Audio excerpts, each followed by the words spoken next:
Yo, yo, yo, yo, yo. Hi. How are doings? Good evening. Good Friday evening. We've got a couple of people watching already. No comments though, so So, mystery. mystery. Who are Mystery. you? So Make yourself we known. make yourself known, fool. So, what we've got lined up for this evening is we'll go over some of the fragrances that we've worn for this week. We'll go over some of our favorite best action scenes. We've got a movie game which should be coming up. We want to go over a topic: how would your own fragrance smell? And then we've got our favorite movie scenes, which should be good. Ooh. Heather, how we doing?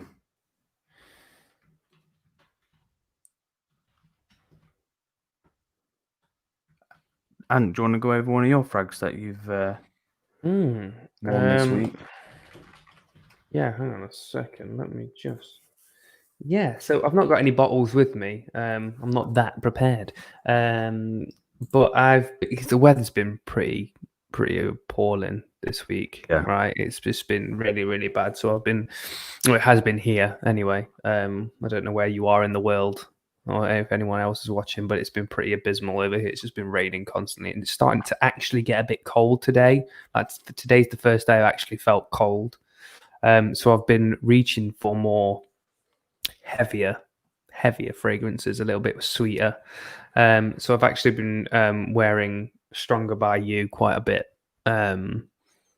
You really like that one, don't you? Mate, I absolutely love it. It's kind of like, the Mason Margiela By the Fireplace that we had, that we sampled. It's kind of like that, but I feel like the Mason Margiela is kind of like it's the big brother to that. I feel like that is because that's a little like the Mason Margiela one's a little bit more complex because it's got the difference of the smokiness at the start, and then once that smokiness dies down, it pretty much turns into that. Whereas you just get that, and the performance on it is like beastly.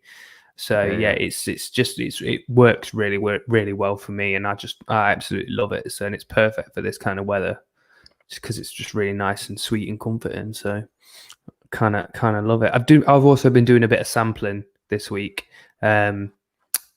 We've swapped a few over.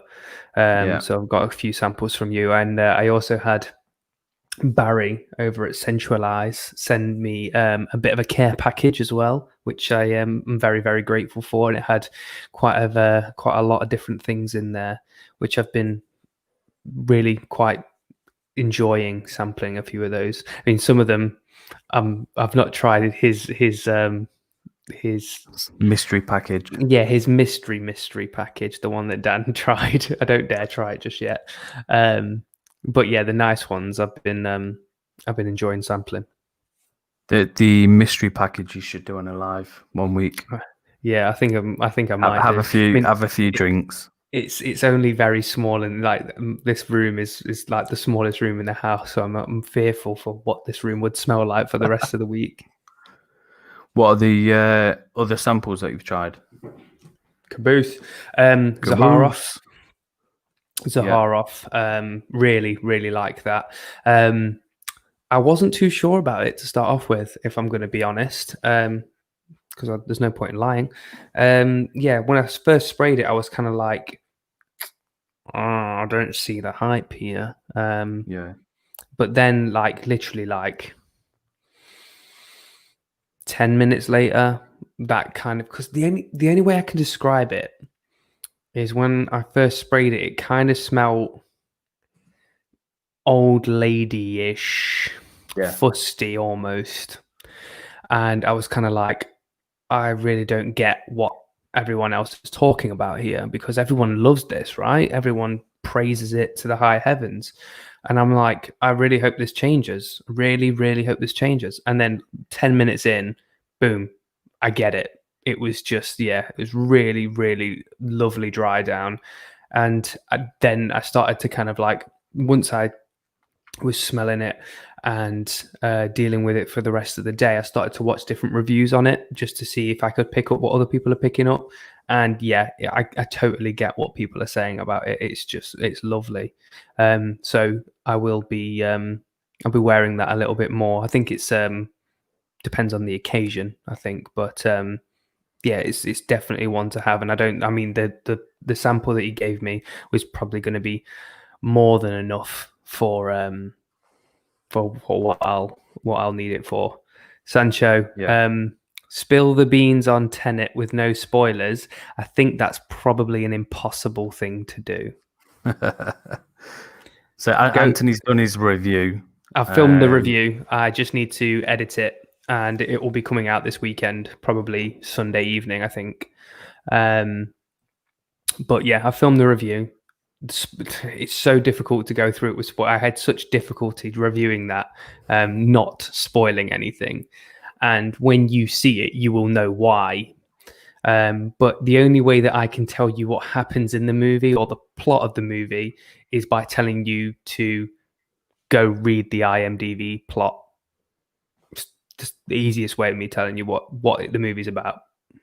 There's easily one scene which I nudged to Ant midway where Pattinson looks full on Bruce Wayne. Yeah, he's suited up, the hair's done, he's looking slick, bit of stubble, and he's full on Bruce Wayne mode. So I think if we get that later on in Batman, I think everyone will be very happy. Yeah, he definitely gives off the suave, rich look in this, in certain aspects of it, which does kind of give you a bit of an insight into kind of like the Bruce Wayne we kind of know and love. The only difference is in this one, he's got blonde hair, and obviously we know that Bruce Wayne's got dark hair. But you kind of definitely get the sense of, what he looks like in a double-breasted suit, really like dressed to the nines, and you kind of go, yeah, that's Bruce. Yeah. So yeah, I'm really, really looking forward to seeing how he transitions from year 2 to maybe, well, it depends on how far they go with it with the trilogy. How would you rank it?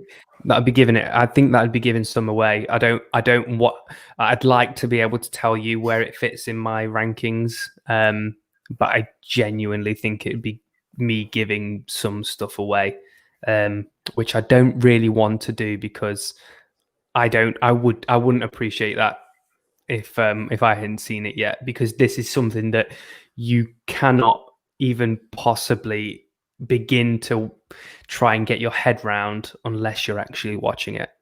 It's that complex. I think it's definitely one where you need to watch it again and appreciate it or understand it a bit further. 100%. Probably a few times. Yeah, it's definitely, and I do touch upon this in the review, so I'm probably giving the pieces of the review away here, but it definitely would benefit from a second, possibly even a third viewing. And I do think that your viewing pleasure would increase each time, simply because of the way that the film is styled and the layout of the film and things like that. So multiple viewings is probably encouraged in this one in order to get a full experience. But once, I think we'll probably come back, maybe not next week, because I still think it's quite early, but even maybe the week after that, we might be able to say that we're cool to then discuss a little bit more from a spoilerific kind of perspective. Because 2 weeks, I think, considering there's literally nothing else in the cinema at the minute, I think that would be a good time period to kind of go from, to be able to then have a full-on discussion, because then hopefully all you guys will have seen it, and then we can have a proper discussion about it, because there are a lot of things to discuss. Aaron, thanks for joining us. Mia, thanks for coming in. BC needs to know the ending. Yeah, we can't do that to him. Yeah, I couldn't.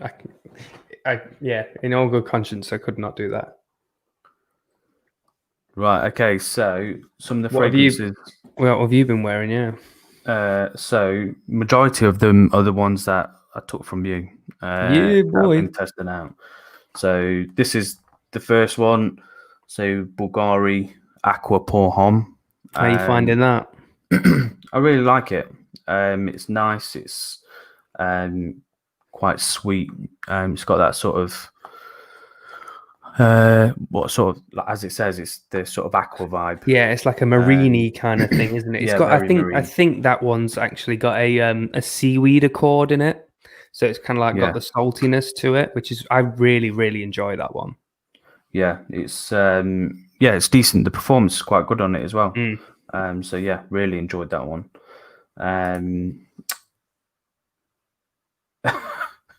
He's gonna wear a hazmat suit. Yeah, you probably need it, Sancho. Definitely.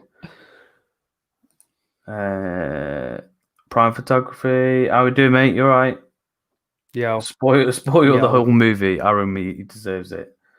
Yeah, we can't do that. Definitely can't do that. Okay, so a few of the others that I've been trying is from the Aaron Terence Hughes line.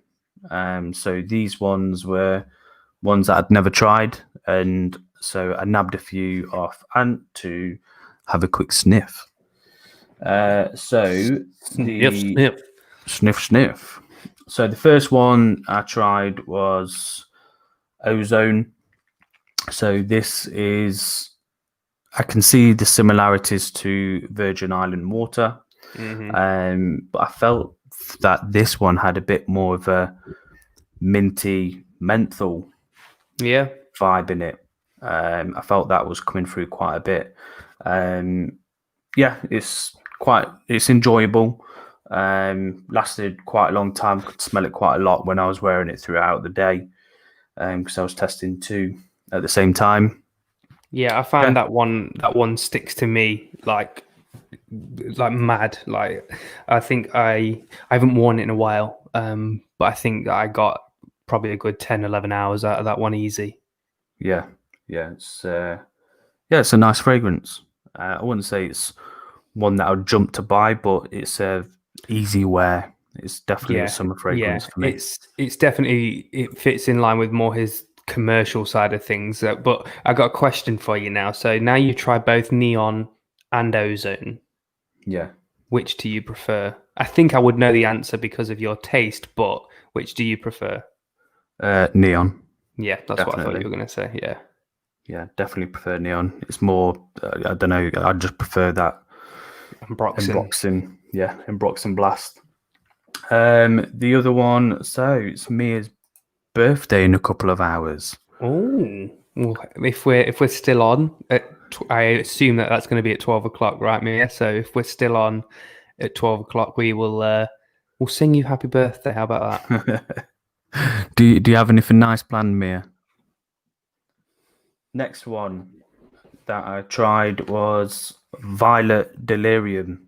So this is a Baccarat Rouge sort of take, and this one I said to Anne, I was a bit mixed on it because there was aspects of it that I really liked, and then there was something in it that I wasn't too keen on. It was like a sort of fusty smell, but then you had that sweetness of Baccarat Rouge coming through at the same time. But this one really performed. It was very strong. This one lasted all day. Could smell it throughout the whole day. So yeah, this one's decent. What you like this one, didn't you, Anne? Yeah, it took me a while to get into it. I've actually reviewed this on the channel before, but yeah, I think this was the first one I tried out of the ones that I got, because this came at the time that I bought Slut, I think it was. This was on a promotion with it, that this came free because it was his interpretation of Baccarat Rouge, and he wanted to put it out there just to see, because he did say that he didn't want to put this on the market to actually sell, because he doesn't believe in cloning or taking inspirations of. He wants to make his own. So this was more of a play around just to see how things got. And obviously he's changed up the formulation of Violet Delirium now, and from my understanding, Violet Delirium is very, very different than what I've got or what you've got currently got, Nick. It's very chocolatey, I've heard now. Right, but, okay. But this version of it, I really enjoyed the BR540 DNA anyway. You know, the burnt candy floss type sweetness to it, and that definitely does perform through. But I get real hit like Parma Violets with that one, which I think is why I like it more than anything, because it just reminds me of, you know, a big box of Parma Violets, and I love Parma Violets. So, but yeah, like it's a performer and a half on that one. Yeah, it's that, I don't know what it is. There's a real fustiness to it, which stood out for me, and kept leaning me towards saying I really like it or that I really don't. But it had me wanting to smell my wrist constantly. So it's a little addictive. It is a little addictive. Yeah, it's very addictive. How you doing, Scott? You right, mate? Scott, thanks for joining us. So the last one was Slut. You gave the camera such a dodgy look then. Slut. Yeah. So if I'm perfect, how did you find this one, Nick? How did you find this one? Be honest. So if I am honest, I did not like this one at all. This one didn't gel well with me. I felt like I don't know if I'm truly honest, it felt like it was bug sprayish at points. So I'm not being horrible, but I don't know. I just did not get along with this one compared to the other two. So yeah, this was definitely not my favorite. It wasn't one that was making me want to keep smelling it. So yeah, this may be an older version, but yeah, this one, wasn't my favorite at all. Yeah, so this one is one of his original formulations, and I think he's probably changed it up about 3 times up until since that one. And each time he's changed it, he has mentioned that it gets dirtier every time, because I think a lot of people were saying that they don't really understand the dirty filth element of it, which I don't get really. I don't feel like it smells particularly dirty. I think it just smells, to me, Slut just smells quite old school. Like it feels quite, I wouldn't say traditional, but I can't figure out a better word to use for it. It's kind of, it smells quite old school and traditional, but it's just got a bit of, I don't know, there's that element to it, but then there's kind of like a weird tangy orangey, but it's not like a sweet, nice orange. It feels like an off orange, which doesn't really, I can't ever see myself reaching for it, put it that way. I've ever since I bought it and tested it out, I've never worn it. Like I can't ever see me reaching for it. I think I don't know what I was expecting from it. I don't know if I was expecting something irisy type of note, lipsticky vibe, or something sweet. But I didn't get any of it, and it certainly doesn't smell slutty. It smells not great for me. Yeah, I feel like it's just like there's an element of it that just smells quite old and dated. Which I'm just not. I mean, some people like, you know, old school type vibes and dated kind of fragrances, and, you know, more power to you if that's the kind of thing you like. It's just not something that I could ever really see myself ever even kind of like developing my nose to it. Like I've tried it a few, like I've sprayed it on my hand a few times. I've never fully worn it, but I've sprayed it on my hand a few times, and I've just never really kind of went, yeah, I can see me liking that part of it, or can see me liking that part of it. It's always just been, no, I probably should go wash my hand now. I wouldn't mind trying the chocolatey version of Violet Delirium, just to see the difference. I've heard. So when I posted the review of Violent Delirium, I got a lot of people commenting on it, basically saying that it has changed, because I did mention it in the review that I think the formulation has changed because obviously he's selling it now, and a lot of people are saying that it's very, very different than what I'm explaining. Yeah. And it has got that more of a cocoa chocolatey type vibe, which would be interesting to smell. Really, it's weirdly I think the Violet Delirium is part of his oud collection, so I think that it's probably got a bit of oud in there as well, which would obviously make it much more different than what we've got there, because that's kind of like a sweet, really kind of sweet candy flossy type thing, and then you go into a chocolatey oud thing that's going to be really rich and resinous, isn't it? So very, very different. So it'd be interesting to see it. Yeah. What have you guys worn this week? So BC saying saw the Rotten Tomatoes score on New Mutants. I've not seen it. I watched a review of it earlier on today, and the review wasn't slating it. I would be expecting a review of this just to be diabolical. Now, we've not watched it, obviously, but the controversy and the shambolic nature of this movie coming out naturally lends to you kind of just thinking that this is going to be an absolute disaster of a film, regardless of the situation. Like, it's just going to be terrible because of, it was filmed 3 years ago. 3 I know, that's years ridiculous. ago. It's mad. 3 years ago this was filmed, and then it was pushed back and pushed back and pushed back. And obviously you had I think it was pushed back so much because you had obviously the Disney Fox merger thing going on. But even still, I mean, that I genuinely can't believe that they actually released it. I thought they were just gonna abandon it. But from what I've heard, it's okay. It's not the best, but it's Release okay. the Mutants cut. But so, well, what's quite interesting is that they did a load of reshoots. So they spent a whole lot of money doing all the reshoots. But from what I hear, none of the reshot stuff was actually used. So they ended up using the original footage anyway. So they spent all that money and time reshooting stuff that they never actually used.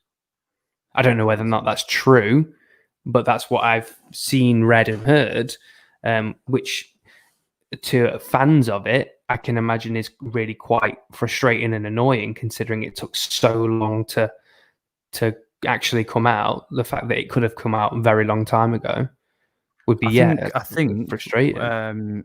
I think what happened, which I'm guessing from what I've seen over the years, so they were going for the sort of horror theme. They didn't like the horror theme, so then they thought they would go for something else, and then they sort of changed their mind again and then went back to the sort of horror vibe. So I think initially they didn't like the horror vibe, but then they sort of tried to change it and then switched back to how it is now. So from what I, like I said, I've not watched it. I've not looked at any kind of like the plot reviews or anything like that. But from the reviews that I've watched of it, it's basically just kind of like it's not a very entertaining kind of spectacle. It's not like an X-Men movie or anything like that. It's basically just these mutants that are in this kind of like hospital that are basically being told that they are weird and they're wrong for the the abilities they have and how they deal with those abilities and stuff like that. So I think in essence it's quite a dull, unentertaining movie. X-Men in Asylum. Yeah, essentially, I think that's what it is.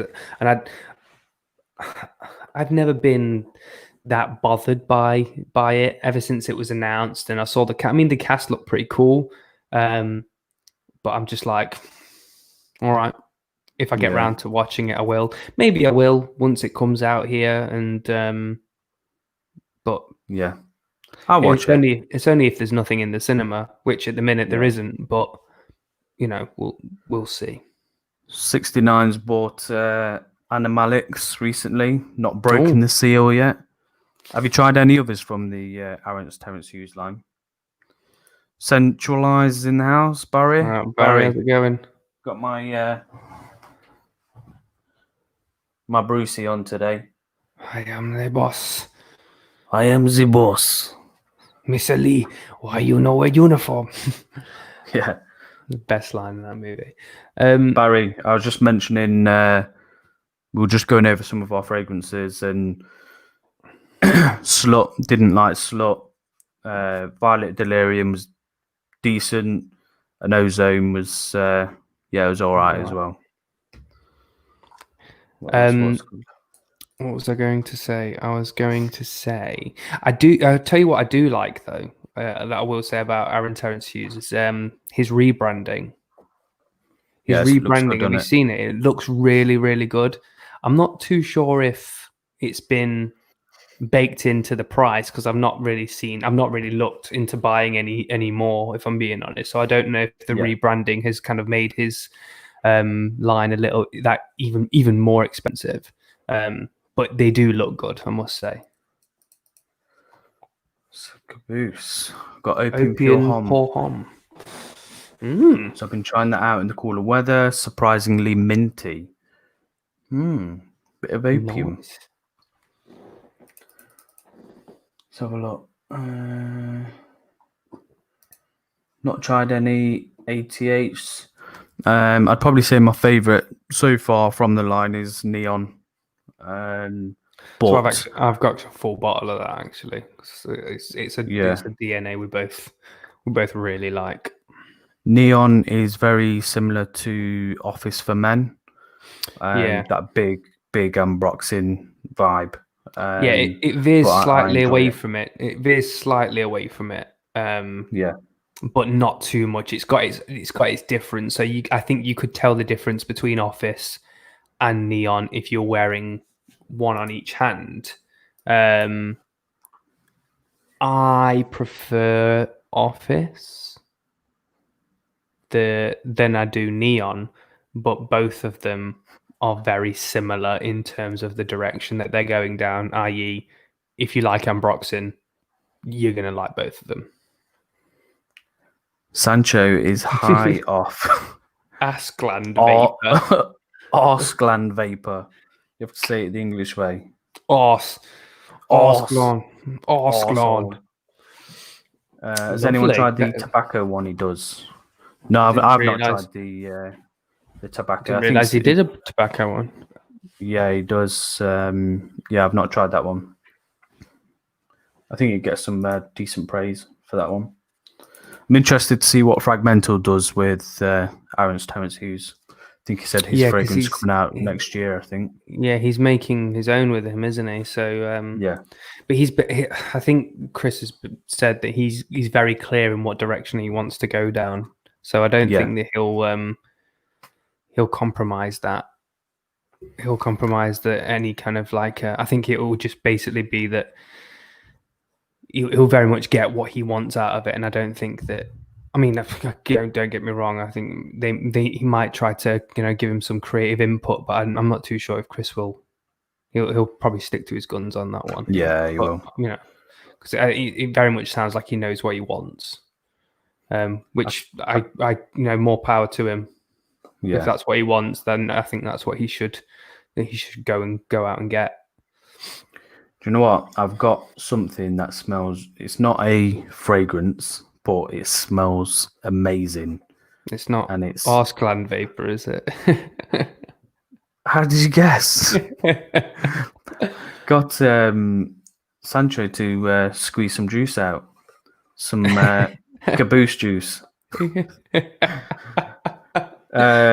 So it's a hair product. So this is Moroccan oil. And it smells. If this was a fragrance, I'd buy it. It smells that good. It smells really good. So when I got it, I was like, "What the fuck? This smells nice." This is decent. Right, shall we get into the some of our best action scenes? Yeah, sure. Why not? You want to kick it off? I think it's tobacco, oud, and vanilla. Yeah. Also, yes, there is one. I tell you what. Ever since I have tried a few ouds, I am really skeptical about trying. So my favorite oud that I've tried is oud wood. Now I've heard and seen a lot that that's not really a heavy oud, but when I think of oud, it reminds me of kind of like really skanky, like horrible ouds that I've smelt. So it kind of really puts me off going for anything with that in it. So I kind of veer away from anything that's kind of got oud in the name or oud, like it's just heavy, because it makes me just think, no, it's just going to smell horrible. Gravitas and Zaharoff. So I was speaking about Zaharoff earlier, Baz. Basically, when I first sprayed it, I worried because I didn't like it in the opening. I thought it smelled a little bit fusty and a little bit granny type, but literally like 5 minutes later, that went, and I just absolutely loved it. It was just one of those that you just keep on just consistently, just like every half hour or so, you're just there like, yeah, I get it. It's lovely. And Gravitas, I've sprayed on my hand once, but I was sampling a couple of things as well, so I've not really had a chance to fully kind of get into that one. But that's definitely something that I'm going to be doing just by itself. I might just give it just like a full spraying, like just cover myself in it and then just see how it lasts, and then I'm going to do a review of it. Cool. So, best action scenes. So I'll start off with one of mine. So my first one is the car chase in Mad Max Fury Road. I can remember watching this in the cinema, and it was just insane. The music pumped me up. I think the person who was just flying around playing the guitar, looking absolutely mental. Mm-hmm. It was just set up so well. Visually, it looked amazing. This was just an awesome.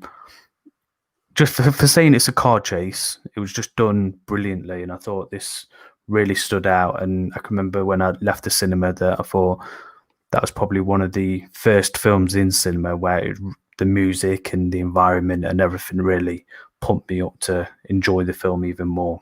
Yeah, I will say not just the car chasing. I mean, to be fair, the majority of the movie is a car chasing movie, but the entire movie of that blew me away. Like visuals and everything, like from not just from visuals, but total atmospheric.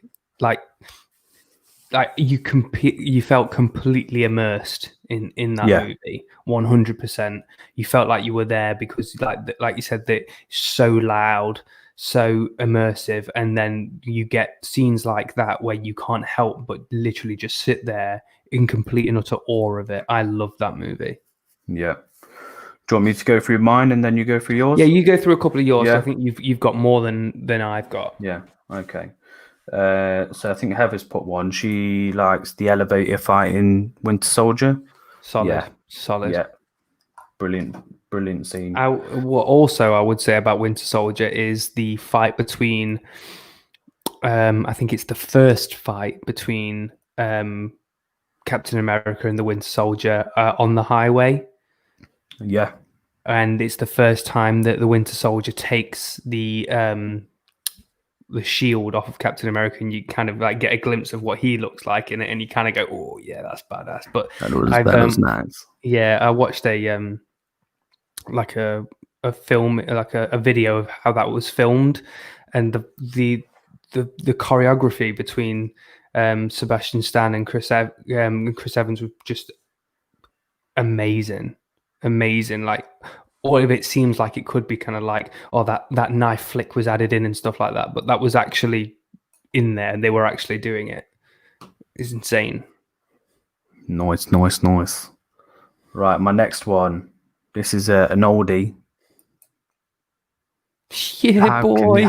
How can you not have The Matrix in there? So when this first come out, I think we can all agree that this sort of set a new standard in terms of special effects and just the overall movie. I think it brought some of the sort of Hong Kong vibe with the martial arts into the Matrix, which was sort of quite new for it to be in a big Hollywood film. Yeah. This was just an awesome scene, and I think it got parodied through a lot of comedy films throughout. But yeah, just a brilliant scene overall for me. And Sanchez just touched upon probably my favorite part of The Matrix, when Neo and Trinity walk into the building to save Morpheus in the hotel, in the lobby of that sequence is so good. It's just so satisfying to watch because of how like outrageous it is, and the music, the slow-mo, everything about that little set piece is just brilliant. I think even more so when I watched the behind the scenes, Keanu was almost like paralyzed. I think he'd almost broke his neck or something. So yeah, it was decent. My next one is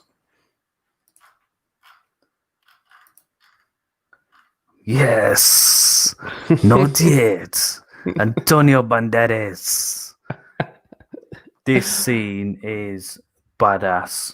So I just love Desperado. I love that mystique that they bring up about the mariachi with the guitar case, and they're all telling their sort of stories, and they're checking everyone who's got guitar cases. And yeah, that particular scene where he just destroys everyone in the bar, absolutely love it. And his double guns, yeah, brilliant. Love that film. Can I tell you a secret? I've only ever seen that film once. It's okay because you've seen it, so that's fine. I couldn't tell you anything that happens in it, though. Yeah, off the top of my head, I couldn't tell you anything that happens in it. Yeah, it's decent. I'll go over one. Yeah, go on. You go over now, and I couldn't pick one particular scene from this movie because literally all of it, nearly from start to finish, is one huge action sequence. This movie, when I first watched this movie, it wasn't, I didn't feel like I was watching a movie. It felt like I was having an experience, because I haven't felt this on edge and like in the fight scenes as much as I have done with any movie at all. I wasn't expecting it. I was no way expecting to love this movie as much as I did. But the action in this movie is absolutely second to none. Like, you try and find an action movie of this era, like recent, that is as good as this, and I bet this is better. Yeah. Some of the action sequences, like the corridor fighting in this, is insane. Some of the kill shots in this are insane, and not just that, like the tension that builds up in certain scenes. You know, where he's hiding in the wall, and the wall's being stabbed, and he's there, and he gets cut, and it's absolutely mad. Iko Uwais is an absolute monster in this film. I think find me a villain better than Mad Dog. So good, so good. That end fight scene is, but then it also leads into that. So this is the Raid 2. Significantly longer than the first movie. I think this was almost like 3 hours long, Raid 2. But this fight scene in the Raid 2, whoosh, I've never felt so on edge from, like, because it's just one of those that just literally just keeps going on and on and on, and they just keep on getting more cut and battered and bruised and bloody, and you're like, how can you keep going? But it just goes on and on and on, and your smile just gets bigger and bigger and bigger. It's just insane. It's insane cinema. Warrior Nun. I need to watch a bit more of that, Heather. Check out the fights. I killed a man Anchorman's with a brilliant film. I killed a man with a trident. I saw that. Do you want me to go over some, or are you going over some? Yeah, you go over a couple more. And I think I've got one more. Okay, so next one will be Kick-Ass. Big Daddy scene. I absolutely love this scene. Just with where she puts the light on, this sort of trance music kicks in. Just absolutely awesome. You've got Nick Cage being Nick Cage, screaming, shouting. Yeah, typical. And I absolutely love the slow motion where it gets into this bit and she runs in, bang in the head. It's just an awesome scene. Absolutely love it. And I love the film overall. Brilliant film. It's Kick-Ass 1 is just so good. Nick Cage as Big Daddy, but basically being Batman is so good because his imitation of Adam West's Batman is so good. Just the way he talks, how over the top he is, but not just that, like with Chloe Grace in that movie as well, because she's so small and because she's so young. Some of the I found I lost a lot of that for the second one because she was a bit older. But when she starts coming out with some of the obscenities that she comes out with, watching a small child swear to the degree that she does, it makes you laugh. It just makes you laugh. And you kind of lose that in the second one because obviously she's a bit older. But yeah, I love Kick-Ass. It's such a good movie. And you've got the awesome Prodigy song. Oh, I love that. I love that track. Yeah, so it's one of those that you don't watch for a while because it flies under the radar for a lot of people, I think. But it's definitely one that is deserving of you watching. Absolutely. And then this one, yes, good boy, Terminator 2. Just when Schwarzenegger just stands there and just starts blasting everyone with the machine gun. And I think what I really liked about this scene was he doesn't injure anyone. So he's just firing at the cars, firing at the grass, and you can see at the end where he's sort of scanning everywhere to see if there's any fatalities from what he's done. And Schwarzenegger looks his peak in this film. He looks like a machine. He doesn't look like a 50-year-old Terminator. He's at his peak in this film, and I just love that bit with the machine gun. Absolutely awesome. Some of the one-liners out of T2, they won't be beat. They won't be beat. Like, chill out, dickwad. It's just, it's probably not the most memorable line out of that movie, but that is it's so good. There's something about Mary the dogfight. That's definitely one. All I think about in that is the jizz tan saggy titties. Oh, it's so funny, that movie. I'll go over my last one then. Yeah.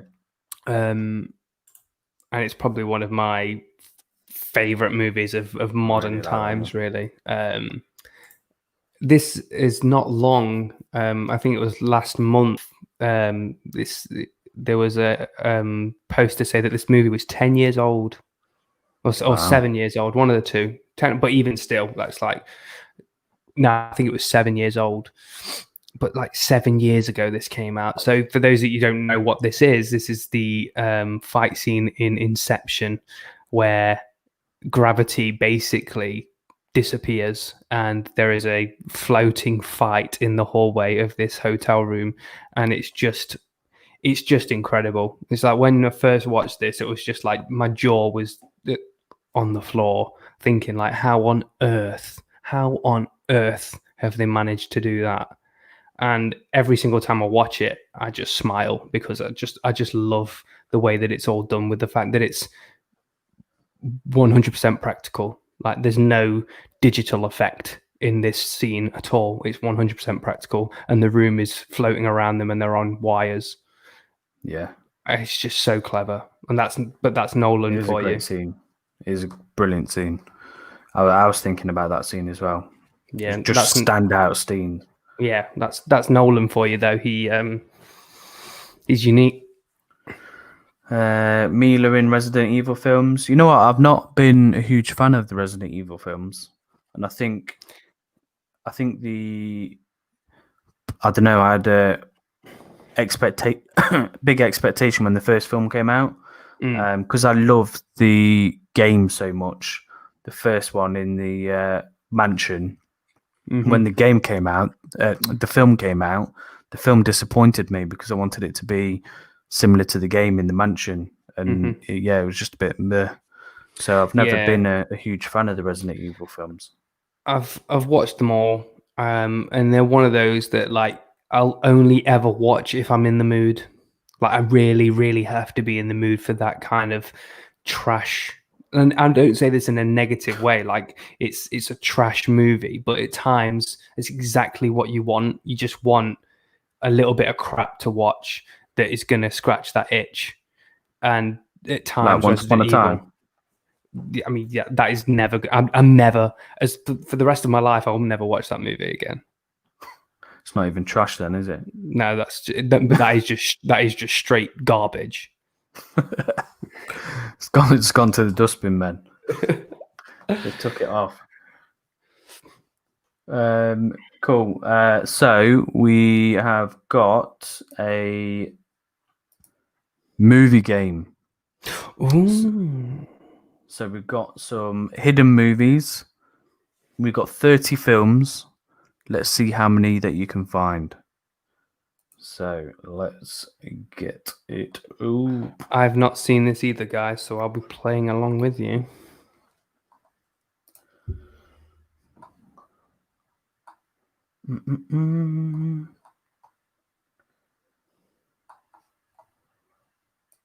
Forgot to upload it.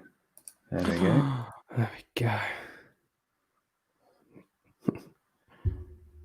Heather and Barry are pretty good at this game. Here we go.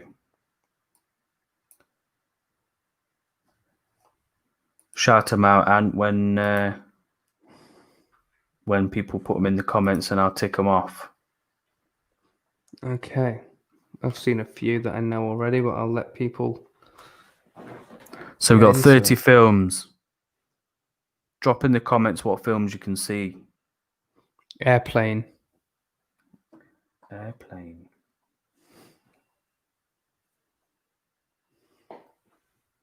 don't think Airplane is on here. No, it's not. I'm gonna throw a few out there now. Armageddon. Heather's just said Gandhi. Gandhi, yes, very good. Gandhi is one. Salt. Salt? Who said that? Me. Oh yeah, Salt's on there. Taken. Taken, yes. The Truman Show. Caboose has just said. Yes, Caboose. I'm saying Day After Tomorrow. Yes. We need to get some more participation. And Braveheart's in there as well.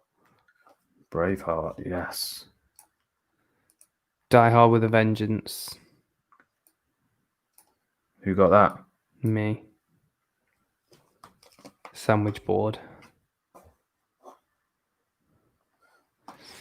What else we got here, guys? Come on. Usually more Cleopatra. Cleopatra. Yes, we do have Cleopatra. Well done. Caboose has said The Prestige. No, we're not got The Prestige.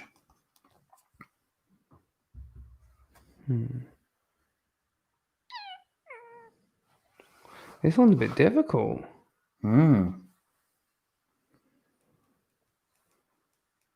Groundhog Day. Yes, who got that? Heather. Heather's always good at these.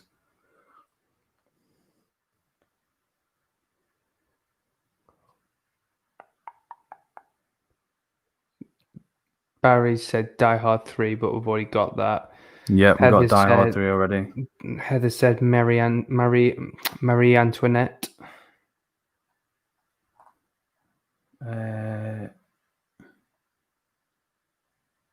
Oh shit! I think I've just seen one. Sicario. Yeah, we have got that one. One set. Marie Antoinette. Yeah, definitely got that. What did you say? Sicario? Yeah. No. No. No Sicario. Interesting. This definitely looks like Emily Blunt down the bottom.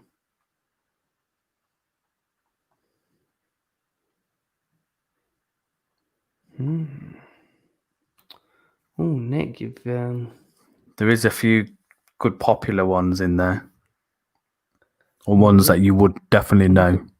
all these pigeons flying around. I'm like, one pigeon holding a gun. Like, what the hell?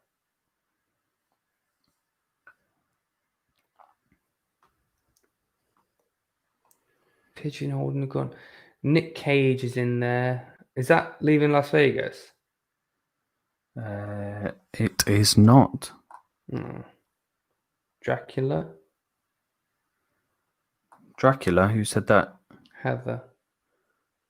No Dracula. If I said Taken, I have said Taken, haven't I? Yeah, Taken's been done.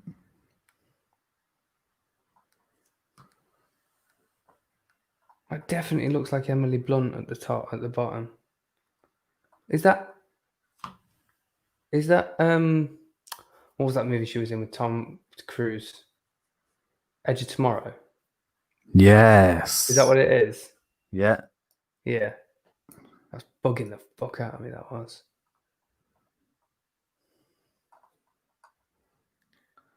And we got 1, 2, 3, 4. What's that Nick Cage one? Wait, that's the meme. So there's 18 left. Is that who's that popping out the window? That woman with the gun. It's like it could be like Austin Powers. Yes. Is it? Austin Powers, yeah. Austin Powers International Man of Mystery. That's Liz Hurley, yeah. Yeah. Swimming. What does that say? Swimming pools. Swimming pools on sale. Oh, that's what it says.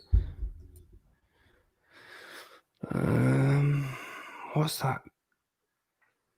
What's the asteroid plowing to Earth? Is that? You already did that one. Huh? Oh, as I say, Armageddon. Yeah. Oh, okay.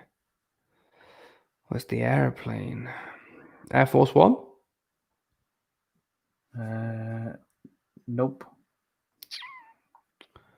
What are these budgies? Are they budgies? The yellow ones? Or is it literally just the birds? Yeah.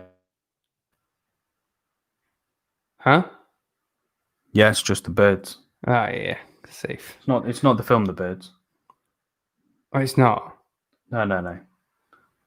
They're just the birds. They're just birds. Why is one holding a gun? Why have we got a pigeon holding a gun? Bird gun. Gun bird. Top Gun. Right, okay. So I'll go over some of the things. So you got Nick Cage in the window. Yeah. That's a film. Then you've got the person in red. The devil. Yeah. And then you've got, where is this one? So you've got the sign in the window. That's the chicken shop. What sign? The wanted sign. Oh, yeah. And then you've got, where's number 2? So Caboose has said Ace Ventura.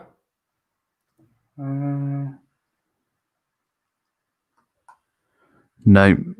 No Ace Heather, Ventura. Heather said The Devil Wears Prada. Yes. Is that the red one? That's the red one, yeah. Okay.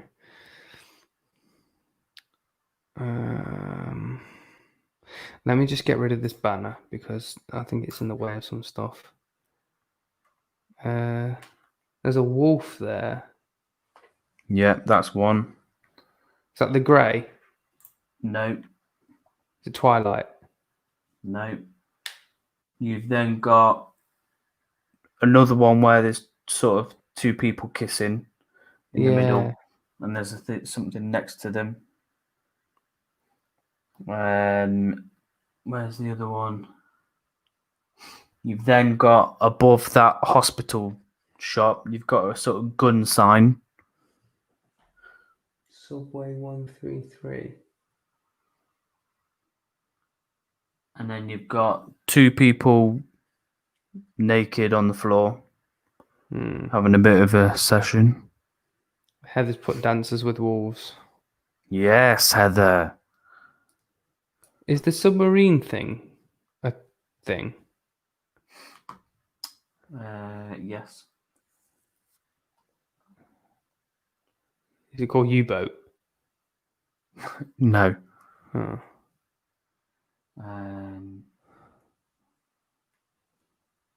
So you got next to Emily Blunt, you got something, a parrot. A parrot on a hat. With some animals, yeah. Mate, this is fucking solid. Is that Dr. Dolittle? Yes, it is. Is it? Yeah. Yeah, Caboose, we got Braveheart. So where's the other one? What's that wanted sign?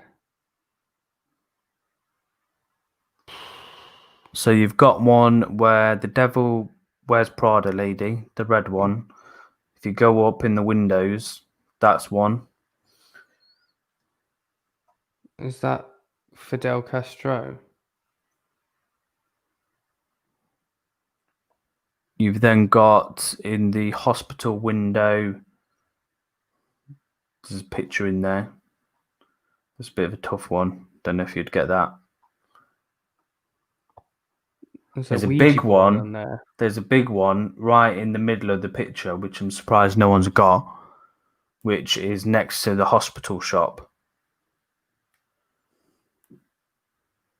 Right in the middle of the picture? Yeah. It's on the left-hand side of the hospital shop. Is it Total Recall? Nope. Are you talking about that like half donut looking thing? Yeah. Fuck is that?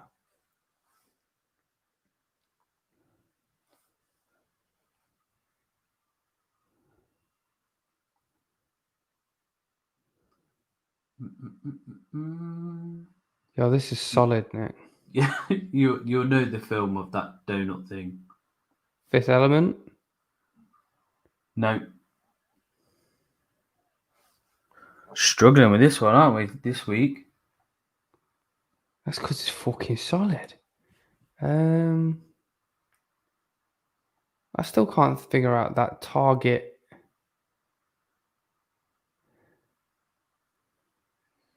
That target in the window. Stargate. There's also no, not Stargate. So where them people are lying on the floor, there's also something next to them. That's a film as well. There's something on the floor. Oh, puddle. Yeah. Well, not the puddles. There's like a dark thing on the floor next to them. A submarine? No. Is it a submarine? Yeah. What the hell is that half donut thing? U571? No. Striking distance? No, not striking. Mr. Willis? Battleship? No, not battleship.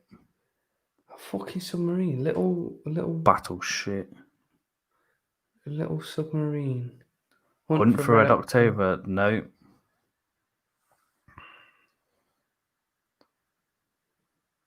What's the one with Denzel?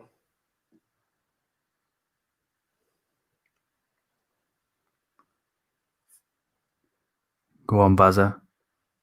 Oh, I think you might be onto something here, Baz. No, we haven't got Lost in Translation. Which one with Denzel?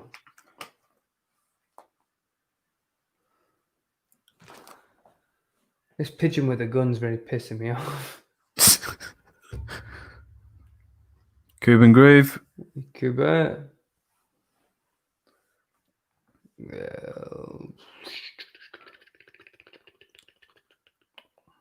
Barry, I'm surprised you haven't got this one that's next to the hospital shop on the left. Where it looks like it's from Stargate, Tide? but it's not. No, not Crimson Tide. Is it Starship Troopers? No. Fuck knows. I don't know what those two people on the floor are. Oh no, wait. Is that Doctor No? No, not Doctor No. Is it a James Bond movie? They're kissing on the floor. No. Fuck's sake. Yeah, that's the Caboose. I was thinking the same thing.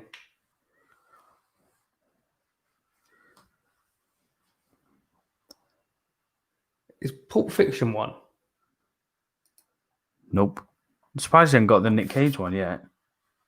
It's wrecking me because I know and I can see him doing it. Like I can see the scene. We've had Edge of Tomorrow.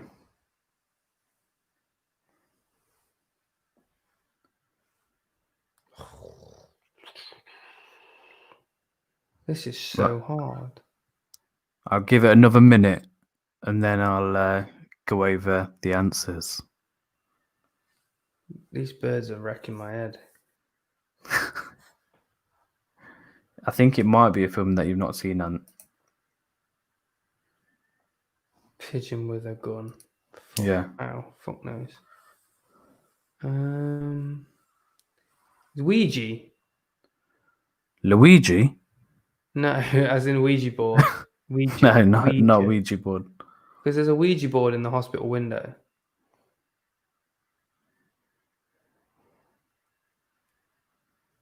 I don't know what kind of fucking hospital that is, but Right, shall I go over the answers?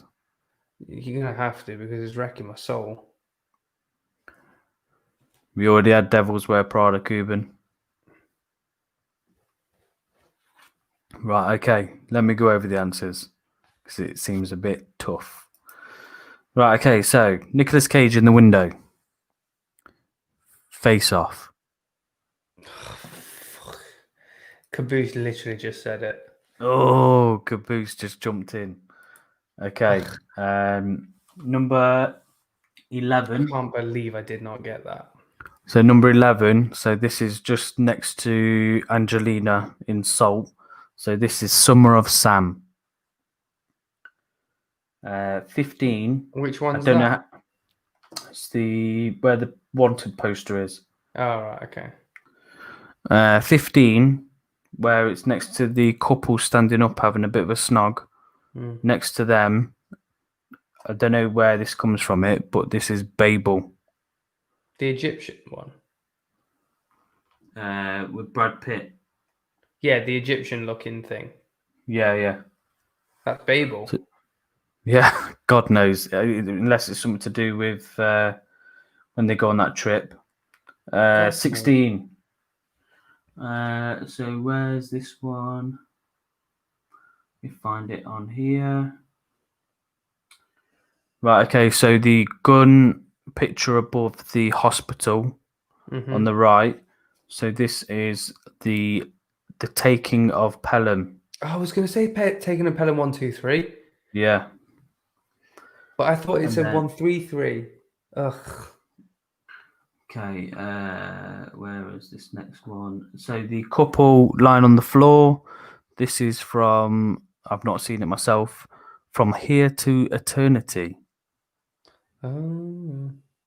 Caboose has just said Coming to America, the shop poster. No. Where's the next No. one? 18.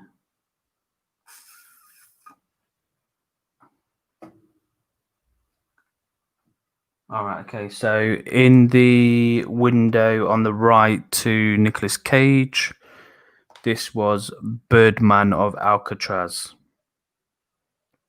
Got seen that? Which one? There's a bird in the window, a yellow bird. Can you see it? Yeah. It's in a cage. 19. Where's 19? I think my eyesight's going.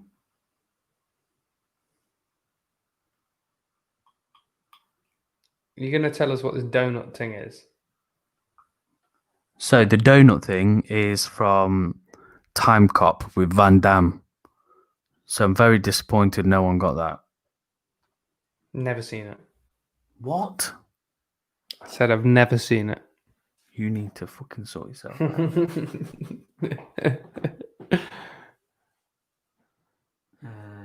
Well, 19 was the swimmer. Then 27, which is on... Where the fuck are these numbers? The swimmer? Yeah, the swimmer. Oh, is that the one with the swimming pool at the top? Yes, that's it. Yeah. 27. So your bird with the gun is on the waterfront. Never heard of that. Of course it is. But it sounds good.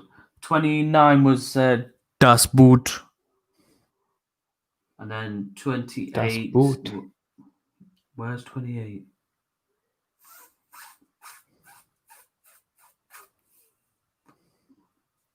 Well, 28 was Shampoo. Wherever that is. Is that the one in the shop window? Yeah, it's the hairdresser shop window. Yeah. Oh yeah.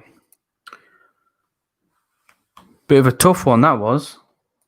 What about the target to the right of the Pelham?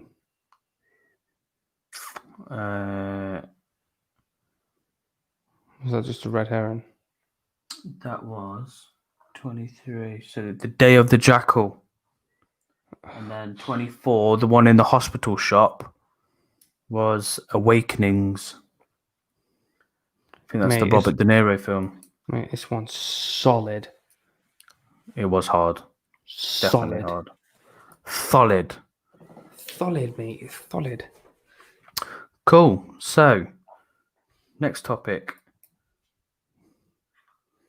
How would your own fragrance smell? Very nice. Oh, yeah, it's very nice. Tell me in the comments.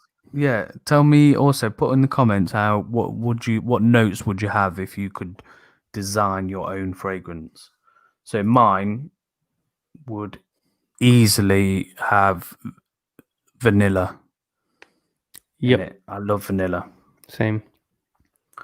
What else would I have? You know what? There's a note that I really like at the minute, and I picked it up in the Atelier Discovery set, and that's cedar. Whoa, Cedarwood. nice. Yeah, really nice. You know what I really, really enjoy? A lovely creamy sandalwood. Yeah. Oh yeah. I love a bit of sandalwood. So I think I'd have vanilla. I think I'd probably put some ambroxan in there. You definitely would have ambroxan in yours. I'd get some ambroxan in there. Yeah, Oh, Heather, a bit of as Dan would say, bergamot or bergamot. Bergamot. So caboose. Mine would reek of missed opportunities. Definitely. Oh, I like Aram's ambergris. I like ambergris. That saltiness of ambergris. A bit of stink. A Civet. Civet. Each to their own. Rose, vanilla, and patchouli. That sounds interesting. Oh yeah, I'm with you, Barry, on that one. Sweet tobacco, like not the harsh one, but yeah, really sweet tobaccos. Yeah, I'm about that. I got Ant to smell Rizazi's Layuka one. So I did. Wagwan. So yeah, it was when we went to watch Tenet, and I gave you a little whiff, didn't I? And you're not keen on Tuscan leather, but you really liked the Rizazi one, didn't you? Yeah, it was really nice. Really liked it. Really liked it. But I'm just reading in here. Like Barry's put Mandarin as well. Love a good orangey Mandarin type note, even though it doesn't really last that long. Sweet tobacco, amber. Aram said musk. Heather should be some take on Heather.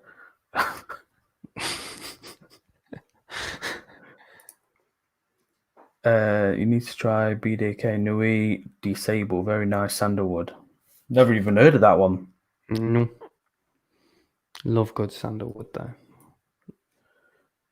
Shrub. Liking cherry too, but doesn't last.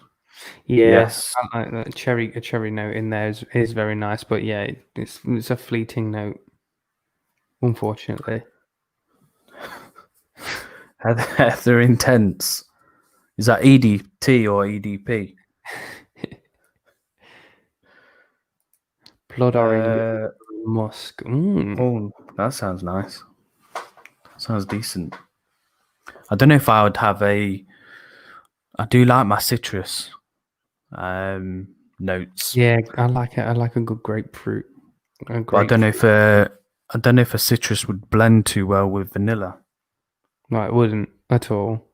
No. That being said, you might get away with it. Maybe not too heavy, but something that starts off quite zingy on top and then kind of mellows out into a nice warm vanillic. I think it would be too sickly. Depends on I suppose it depends on what citrus you use. If you use a really sharp citrus, kind of like a lemon or a grapefruit, you might get away with it. But if you do,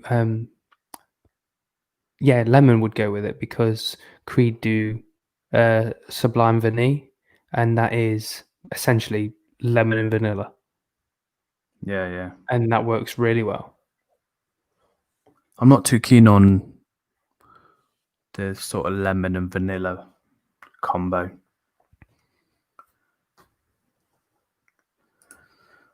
Oh, Heather's Labdanum.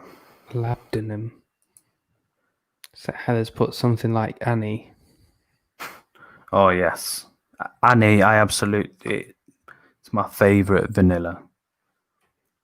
If I had £200-300 spare, I'd be all over that. I think Barry, you tagged me, didn't you, on Instagram? I was like, here you go. It's like half price, and it was like 185 quid or something. Yeah, I actually saw one on a Facebook selling site today. I think it was today or yesterday, but it was like 140 quid, brand new inbox. Still, I think it's still a lot of money. 140 quid. I mean, it is, yeah. I was a bit dubious of it though, to be fair, because considering it's brand new in box, it's like they're worth a hell of a lot more than that. Yeah. I think, I don't know, it just must be me being a cheapskate, but I think anything over 100 quid has to really wow me to be like, yeah, I want to splash the cash on that. Because then you get it and you're like, oh, fucking hell, just spent all that money on that. Yeah. And the problem is you've got so many others as well. It's kind of like you'll never get through it. I mean, on the one hand, it's like, well, that 140 has lasted you probably the next 5 years, maybe even more. It's like, do I pay for nursery or do I buy a bottle of Annie? And the correct answer is Annie, right? Oh yeah. Caboose has got some fighting talk in the comments here. So he's got Aaron would be in the bargain bin. I would be a short-lived clone, Zara. And then he said, no, Ant would be stubborn like an Attar. I actually quite like some Zara fragrances, so I don't mind being a Zara fragrance. Mine would be Guinness and new magazines. Is that off the top shelf, Caboose? In the newsagents, where you pretend not to look at them when you walk in? Filth. And Heather's put all purple gum on as well. I'd like to imagine Heather in the Tom Ford Private Blends line. You can imagine that. Heather Intense.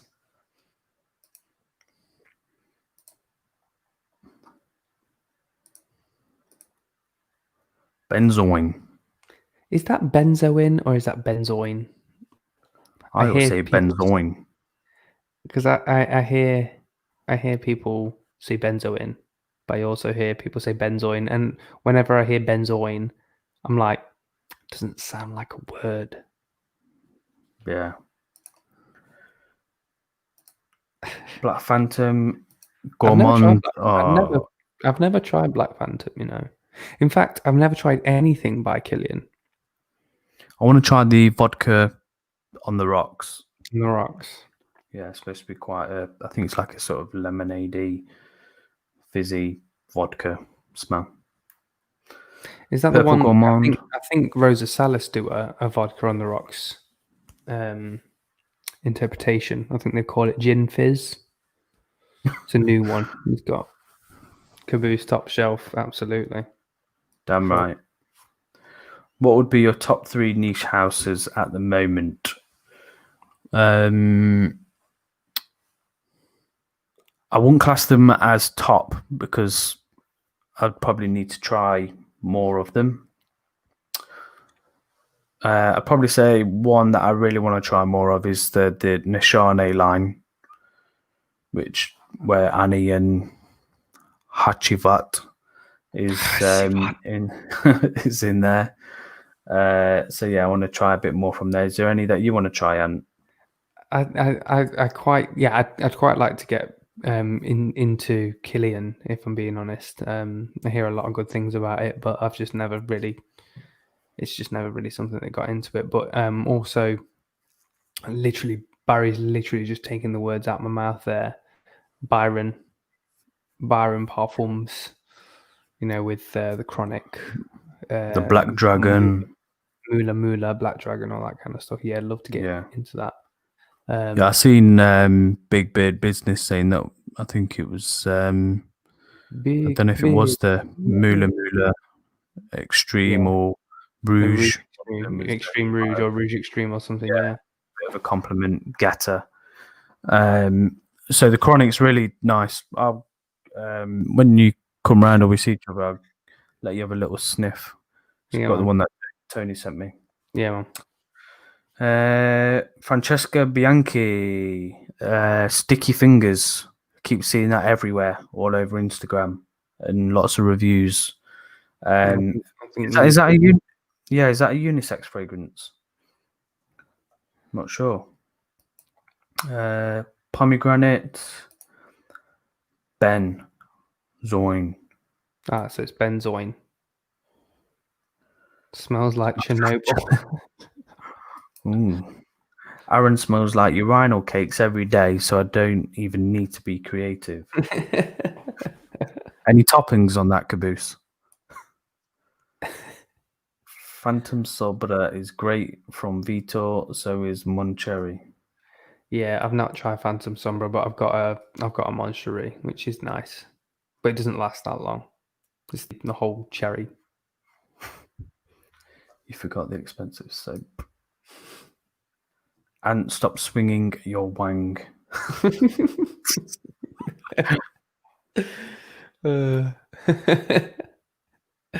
It's rather slim. Indeed.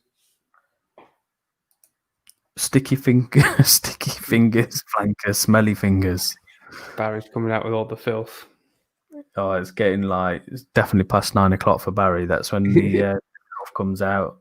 I loved Barry's video where he had his dad and his lad in there, and his lad was like, "It smells like an old house or something." It just made me piss. What made me laugh about that video is when he, I think it's almost right at the start where he says that this would be classed as a fougere, and his dad turns around and just goes, "Oh yeah," and then it just made him absolutely wet himself. Oh yeah, that was. Yeah, I wanted your dad to tell you off. You'd be like, "Fucking hell, Barry, what's going on?" That was so funny. Yeah, no, it was a really good video. Right, so should we go into some of our favorite scenes from movies? Yes. Let us do that. Okay, so do you want to go first? Yeah, I love the only accord his dad picked out was tobacco.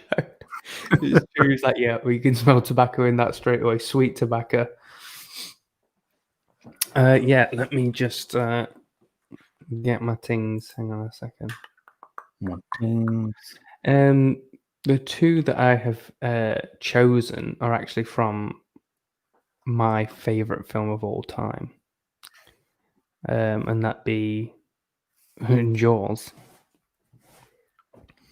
So the first scene I want to talk about is the infamous I love that scene that everyone knows and where it comes from. So this is him chucking a chum line down just so that the shark can pick up the scent, and then it jumps out, as you can see here, this very real looking beast. I think he's looking at the top shelf.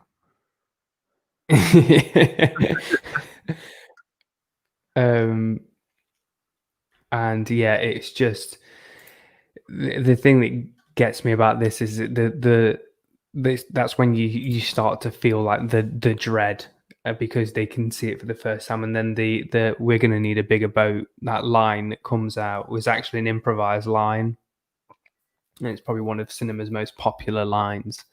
I just love that scene just because it's for when I first watched it, I was very, very young, very, very young. So that at that time I was just like, oh my God. But yeah, the more and more I watch it, the more and more I appreciate it. And it's just one of those scenes that I just will never, ever forget. And I don't want to, because it's brilliant.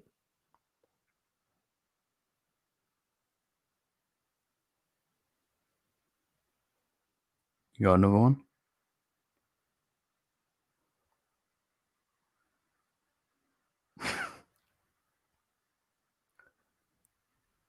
Anthony? Hello? Am I back? Yeah, you've always been here, mate.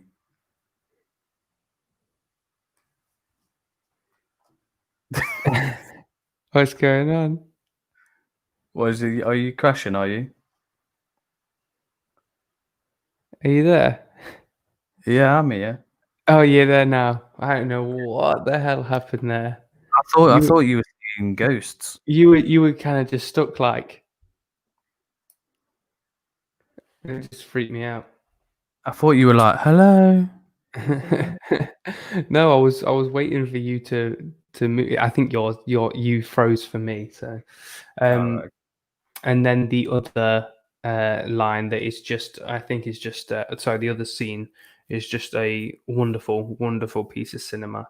Is Quint's monologue in the boat when they initially start talking about, they start basically like, it's like a big dick contest at this point. They're basically like showing each other scars and stuff like that, and they're just explaining where it comes from. And then he picks up on a scar from a removed tattoo that's on Quint's arm from the USS Indianapolis, and then he goes into this monologue about how he was on this boat, and it's just the intensity in it. And I recently found out that I did the Dinosaur Man podcast, and the Jaws was a discussion point. And I recently found out that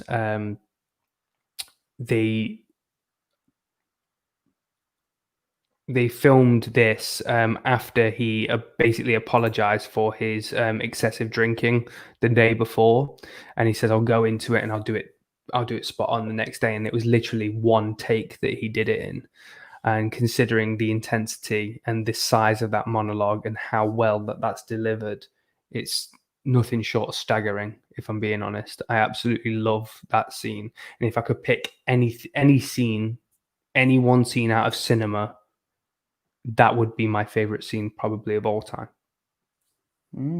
Interesting. It's nothing flashy. It's nothing fancy. It's three men talking in a boat. And it's incredible. So Heather's put Slither when she kills someone and the mayor says, "Bitch is hardcore." When you get a chance, watch The Witch Subversion. It's a Korean film on Netflix. Great action sequence halfway through. Yes, I've heard of that one. I think I had that on one of my lists to watch because I've seen a few pictures of it. Yeah, I'll be definitely watching that one, Cuban. I think that was you, Ant. He's lost in the sauce. Ant loves Frozen. Brilliant. From Scream, when he's bleeding out, gets hit with the phone. I'm feeling a bit woozy here. Yeah, definitely. I love Scream. Absolutely. Robert Shaw was a great actor, definitely. He was. He's absolutely brilliant in Jaws. Fuzzy Wuzzy was a woman. The mugshot scene. What? See no evil, hear no evil. Love that film. Never seen it. Great film. Oh, you never seen it? Brilliant film. Gene Wilder and Pryor. All right, you are gonna go over. Yeah, so I've got quite a few. So my first one is Heat. So this end scene, I just absolutely loved it. I think this was sort of De Niro and Pacino at their peak, and you'd not had a film where they were fully together.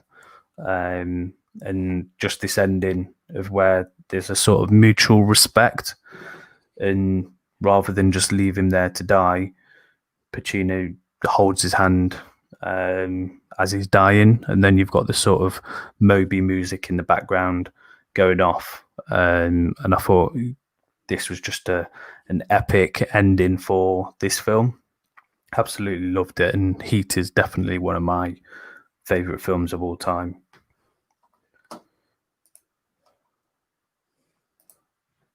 Cuban, I love the opening scene from Casino Royale. Yeah, definitely quality scene. I don't remember that. It's where I think it's the embassy he's trying to go after, and he's running over. He's climbing up that thing. He's in I can't remember what country he's in, but he's running up like a sort of. Oh yes, I remember it, and it's kind of like got that parkour in it and stuff. Yes, I remember it now. One of my other ones. This was just based on the experience that I had in the cinema. And this was the neon scene in Avatar. So this was just watching it in 3D and just sort of experiencing the jungle and everything flickering around in 3D. And when I watched it on the big screen, it just looked immense. And I'd never seen anything like it before in 3D. Yeah, that's my biggest cinematic regret is not watching Avatar at the cinema. Yeah.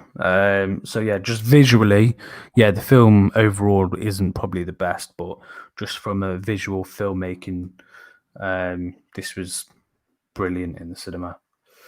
This next one, Cliffhanger. What a scene this is. This was a bit of bit of a different film for Stallone, and I think this is the scene that sort of stood out for the whole movie. You got Stallone flexing his muscles, can't hold on to her, but I think the woman is the sort of showstopper in this scene. She really sells the scene, screaming her head off, knowing she's going to die, slipping, and Stallone doesn't manage to save her. And I think it's a sort of go on. Sorry, I think it's a great opening scene, considering most opening scenes kind of like it sets the tone of what you kind of expect for the movie, which is kind of like the hero saves the day. But it's really not in this case. It's quite the opposite. It does its absolute most to save her, but despite that, she dies anyway. And it's a really good change of pace, because like I said, you expect to kind of get this is what he does and this is how he does it, when actually it's like, the first time you see him he fails in doing something. And I think it's one of them scenes where you sort of put yourself in that situation and you're like, oh my god, I would just freak out if I got stuck up there and needed someone to come out and save me. Definitely an awesome scene. This next one is just more of a the look that happens in this scene, and this is from good old Pacino in Scarface. So just before he shoots Manny in the scene, that just slow motion of him, just one little blink, and him giving him that look before he blasts him. Is just fantastic. When I first saw it, I absolutely loved it. And he does a similar scene in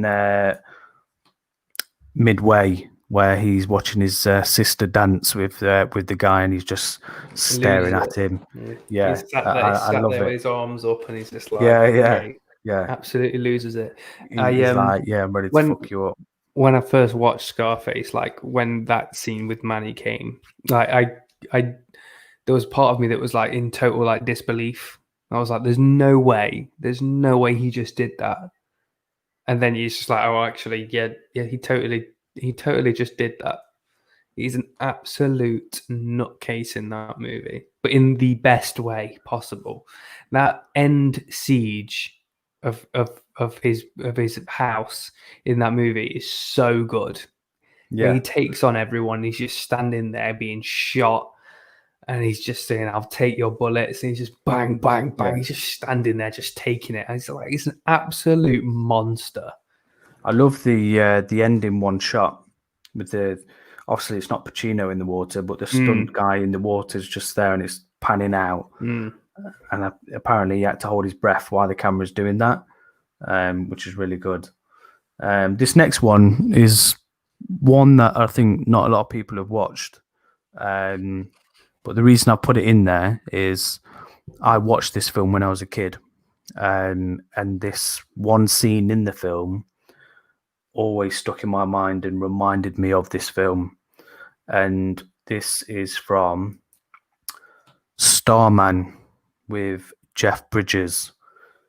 So he plays an extraterrestrial that's come down, and he sees this deer that's been killed and put on the car bonnet. And within the scene, he brings the deer back to life. Again, it's nothing too exciting, but for some reason, that scene always stuck with me because, I don't know, just reminded me of him just bringing something back to life. And it's quite a decent film. Jeff Bridges, have you seen it, Starman? Up until literally 30 seconds ago, I never knew it existed. Yeah. So it's a decent film. I think it came out during the time of E.T., but obviously E.T. was massive and it sort of outshone it. But yeah, it's a decent film. Good one to watch. Some good ones here. Greggy boy, how you doing? Let's click on here. Do you remember the recreation of that cliffhanger scene in Pet Detective? Yes, I do. That was genius. With the raccoon. Yeah, brilliant. Yeah. I love that. I love Pet Detective. Such a good movie. No, I've not. Is he looking rough? Scent of a Woman. Absolutely love Scent of a Woman. One of the scenes that I love in that film is where he's at the dinner table, and I think his nephew's ripping into him, and he like chokes him up against the wall. Have you seen Scent of a Woman, Ant? Where Pacino's blind? Oh, I'll have to lend you that one. That was the film that got him the Oscar.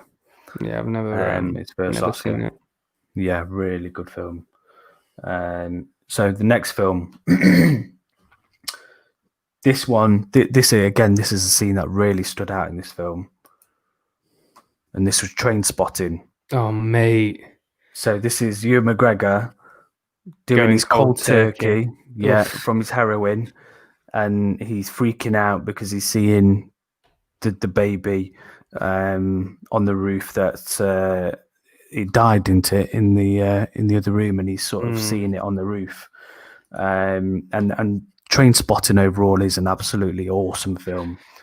That cold turkey stuff is just that is so, it's difficult. It's almost difficult to watch. Yeah. It's so. Ugh. But yeah, I agree. Like Trainspotting in itself is a fantastic movie. Like really, really good. There's just so many scenes in that film that I absolutely love. I like it where Begbie, they're all sat in the throws the pint pot, and he's just like yeah. And when he goes down, he does this scream, "Rah!" and it's just so good. Just starts fighting everyone. He's just an awesome character. Begbie is. Robert Carlyle, I think, is a very underappreciated actor. I love Robert Carlyle and most of the things that he's in. And what's the other dude's name who shits the bed and the shit goes everywhere in the room when they open the sheet? Splatters everywhere. Spud, is it Spud? Oh my god, that scene is hilarious. I need to finish watching number 2. I've not watching it. Boys in the Hood. Mate, really, what movie? Really good film. I watched that recently in the last couple of years after, because I first watched that movie when I was at school, and we watched it in a media lesson, which was cool, and I've loved it ever since. And I recently watched it maybe over the last couple of years, and I didn't realize how kind of like little actually happens in that movie. Like, it's not a very exciting movie. It's just a really well told story throughout.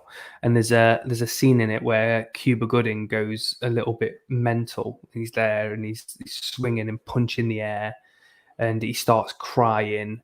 And the emotion that you see in that is actually, it's real, because I think it's John Singleton that directed it, made him do that scene over and over and over and over again, to the point where he just couldn't do it anymore. And the last shot that they took is the shot that they used in the movie, and it's when he was literally like, he was at his wit's end. What film was that? Boys in the Hood. Oh right, yeah. And there's also a long time ago since I've seen that film. And there's also a scene in it that I'm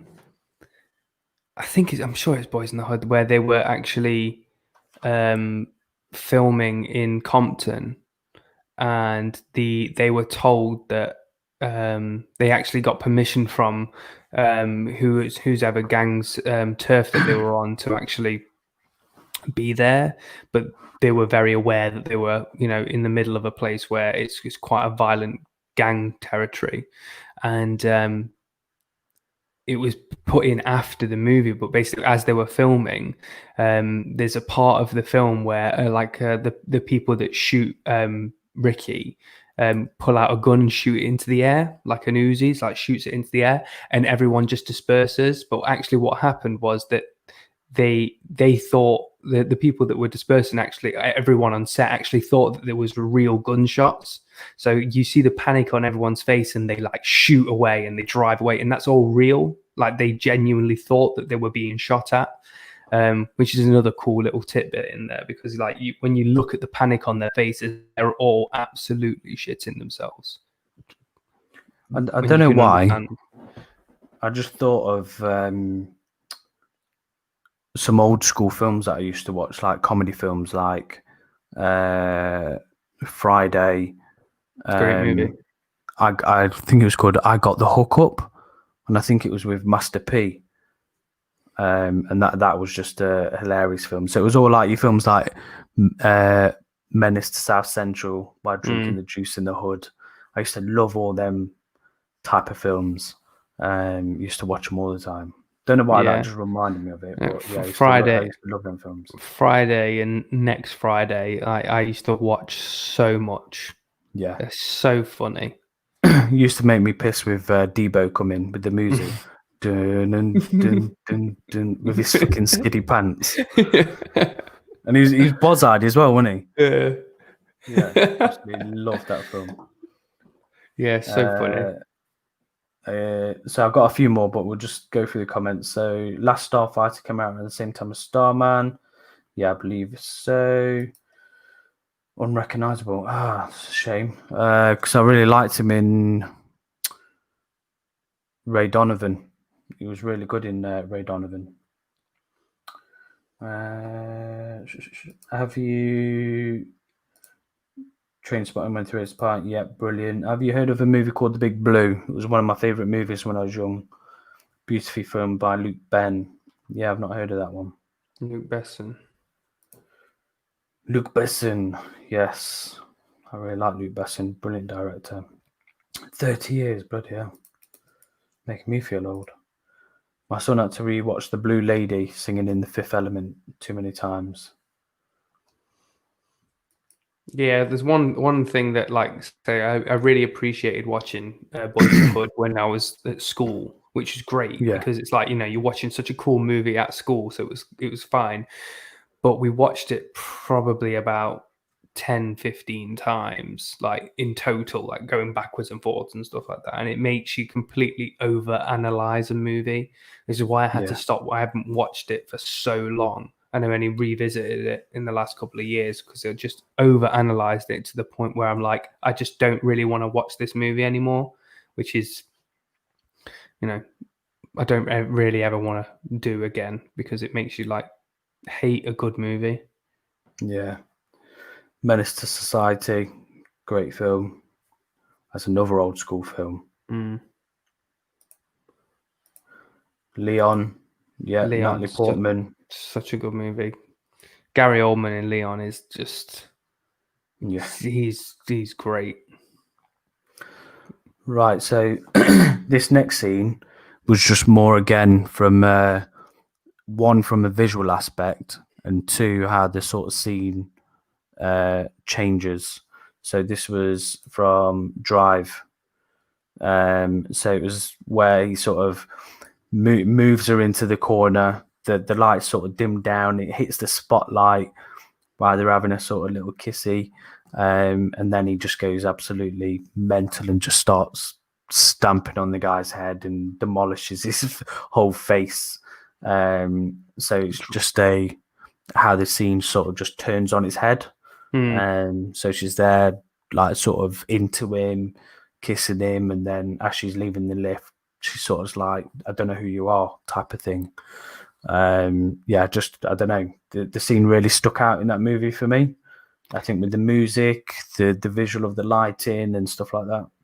Yeah, the soundtrack just so unexpected. The soundtrack to Drive is incredible. And the one scene that sticks out for me for that movie is that bathroom shotgun scene. I was just not expecting the amount of violence in that movie. I mean, that movie is violent. But that shotgun scene in the bathroom was literally that head just... It's like, whoa. I'll definitely leave a lasting impression if you haven't seen it before. There was a version I watched. I think it was around Neil's house. Someone had it, I don't know how they managed to get it, but the soundtrack to the film was from a lot of Social Network soundtrack, and I thought that was the original soundtrack to the film, and I really enjoyed it. And then when I saw the film properly, I was like, "What the hell's going on here? It's completely different." And Isn't Drive one of the ones that they re-released in like black and white as well? I'm sure there's a version of it. I think they did a resound on BBC. Oh, did they? Where they changed the music. I'm sure there's a black and white. I'm sure there's a black and white version to it as well. There might be. I've not heard of it. I could be wrong. It's known to have happened before. Another film, this scene in particular, again, it takes me back to a moment of where I remember watching the film and this scene sticking out. So I was at Neil's house, who comes on the lives, and we were just watching this, and he had a really good sound system, and we didn't really think of much to what the film was going to be like, and it turned out to be absolutely awesome. And this is The Last Samurai, and this scene in particular where Cruise sort of tries to take him on and he gets an absolute battering, and he just keeps getting up and up, and he just keeps putting him down. Was awesome. I think just the music, the setting, just the whole film in general is just a brilliant film. But this scene in particular is just great. Have you watched the fighting choreography in this? Yeah, man, the fighting choreography in this movie is beautiful. Like, it's just so good. And Cruise is such a perfectionist as well. Like, you know that that those fight scenes were hammered home in terms of practicing to the point where it just looks so good on screen. Like you can really appreciate the hard work that went into this movie, especially from Cruise, considering he's not he's not a typical samurai, is he? I mean, he's not the type of person you would ever really put in a movie like that. But like, you can totally appreciate the hard work that went into that one. Yeah, definitely. And then the last one that I want to show is Deer Hunter. Oh, mate, what such an intense scene. What the scene, I love this scene, but there's a moment in this scene which really sticks out for me, and it's where De Niro gets bitch slapped, and the guy's going, "Mao, Mao," and he bitch slaps De Niro, and De Niro just flips his shit. And it's where he sort of bangs his hands on the table, and he's just freaking out and wants to beat the shit out of him. But this scene is absolutely awesome. It's very intense, mate. It's so unbelievably intense. Yeah, and Christopher Walken. It's like you just don't want to breathe. Guy.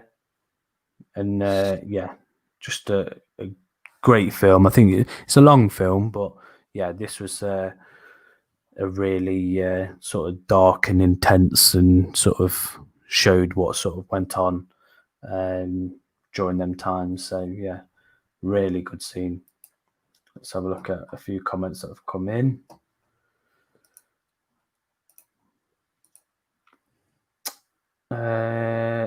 Drive is directed amazingly.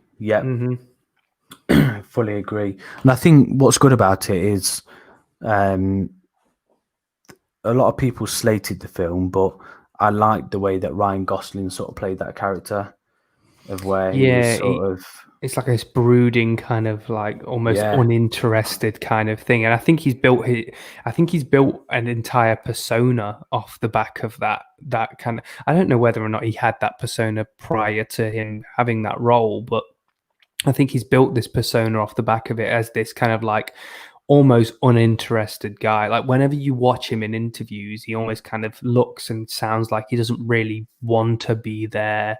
and it's kind of like built some like characteristics of him. I know it's probably he's brought a lot of himself into that role, but I get the same thing, is that I like the way that role is played because it's very unique to Gosling, and that's exactly how Gosling's style is. And I really enjoy Gosling. So, and what's the film he did with Steve Carell? Oh, Crazy is something stupid, crazy love, or crazy, stupid love. Yeah, I really like that film. It was dead good, and I thought he was really good in it as well. I rarely dislike something. I rarely dislike Gosling. Yeah, I think do really like he's solid. There's a movie called A Place Beyond the Pines that he's in. Yeah, and he's not in it for very long. No, which is sort of quite switches surprising. to Bradley, doesn't it? Yeah, I mean it's a long movie. Don't get me wrong, that's a long movie, and he starts off as playing kind of like the main character, doesn't it? And then like halfway through, like you say, it switches because like, I won't go into it, but yeah, that's worth a watch as well because that's a pretty dark kind of tale. His wife is in the film. Yeah. It's I just rate Gosling. I really do. A lot of people slate him, but I really think he's really good. Umbrella Academy. Yeah, I still need to finish season 2. Really like it. I need to start season 1. Not seen any of it. You'll like it, and it's decent. Actually, rewound Spring Breakers to rewatch the scene by the piano. I can happily say I have never watched Spring Breakers because James Franco with cornrows and grills is not something that I'm ever really that bothered about. The Last Samurai was quality. I think I've started to really. It's not that I never really used to notice it, but not notice it before. But I really, really started to really notice the score and the music in movies recently. And thinking about how it highlights and how it enhances the scene that it's in. I mean, we won't go into it too much, but Tenet is a perfect example of it, where there is certain aspects and elements of the score and music that is used that really does make things a hell of a lot more tense and highlight certain factors, but it can also be used to its detriment as well. I think that some music in some certain films and scenes is used massively incorrectly, which drowns out dialogue, any kind of sound and things like that. So, but yeah, I've been focusing a lot on score and music recently when I've been watching movies, just to see what kind of an impact it has on the scene. Which is if you don't do it naturally, just try and think next movie you watch, just try and listen to the music that is accompanying the scene, and you start to appreciate it a hell of a lot more. I think I said to you dinner before Tenet, I was like, I hope the score's good. Similar to like Inception and stuff. And the score in Tenet is it's really clever. It's a really clever score, and I won't go into it because I've talked a lot about Tenet and probably given away the review already, but it's discussed in the review as well. But yeah, the score is really quite clever in Tenet. Yeah. The end scene to Deer Hunter with the Cavatina playing is chilling. Yeah, definitely. Final scene in Last of the Mohicans, the score, the crescendo. I've never seen The Last of the Mohicans. Yeah, it's good. So, next topic. Favorite actors. Character actors. So, Ant, do you want to start us off with this one? Yeah, man. So I've got a few. And so, like, character actors, I suppose, are defined by those that aren't kind of like main. They're not the protagonist. They are kind of like characters that support the movie in supporting roles and things like that. And there was a couple when I'm thinking about who I quite like as character actors. There's a few that pop up, and the first one that I thought of, oddly, which was really quite odd, the first one I thought of was this man here, Stanley Tucci. I think that he's been in a lot of stuff. Stanley Tucci has been in a lot of stuff, and I find it very odd that I can't really remember a movie that I've watched where he is kind of like the main character, and I'm not too sure if he does that on purpose or he only chooses supporting roles or anything along those lines. But every role that he is in, I find he absolutely nails, and he's very charismatic. He's almost chameleon-esque because he can turn his hand to anything. He draws you in with his performance, and he's really funny. Like, he is really, really funny. And I think he's just a brilliant character actor. What is Barry talking about? Barry, do you not agree? Do you not like Mr. Tucci? Is that what is? Or is he saying? Oh, is that because of the Last of Mohicans? Yeah, probably. Yeah. Another one. We've mentioned him before. We've mentioned him not that long ago. Mr. Christopher Walken. He is a fantastic character actor, even to the point where in some movies he just crops up here, there, and everywhere, and he's not really in them that much, but he has such a lasting impression in a lot of the movies that he is in. And one of the things I love about Christopher Walken is that you can really, really tell he's having such a good time. Like in whatever he's in, you can really tell he's just having a blast in no matter what he's doing. And it really helps with his characterization of whoever he's playing. Because I suppose everyone knows that if you love what you're doing, you're going to do it well. And it just seems to me that he really loves what he does. But yeah, I think Christopher Walken is just great. And he, everyone knows who Christopher Walken is. Everyone knows that they've got favorite portrayals of him. I mean, even going back as far as Batman. He's great in Batman, and we even spoke about it in Live. And there's a line in Batman Returns where Batman whips off his cowl, and he goes, "Bruce Wayne, what the hell are you dressed like Batman for?" And it's just little things like that, but only when it was said in the Christopher Walken-esque voice. But yeah, I think he's a wonderful, wonderful character actor. Now, you want to go over? Yeah, I've got one. Mr. Day-Lewis. Daniel Day-Lewis. What a actor this guy is. And I think he fully transforms himself into sort of any role he does. I think, was it There Will Be Blood? What an awesome film. I think just you'd look at that film and think it's a very bland sort of story, but just the way he's acting in it. I think Gangs of New York. Mate, Bill the Butcher in Gangs of New York. He is. When I first saw that, I was scared of him. I was actually scared of him, and he's not even real. I was scared of this man. He's so good in Gangs of New York. And I think, just again, I think with Last of the Mohicans, with what Barry mentioned, he's in that. I've not watched it, but again, this is an example of sort of character acting. If he did Lincoln, so again, it's him not being Daniel Day-Lewis.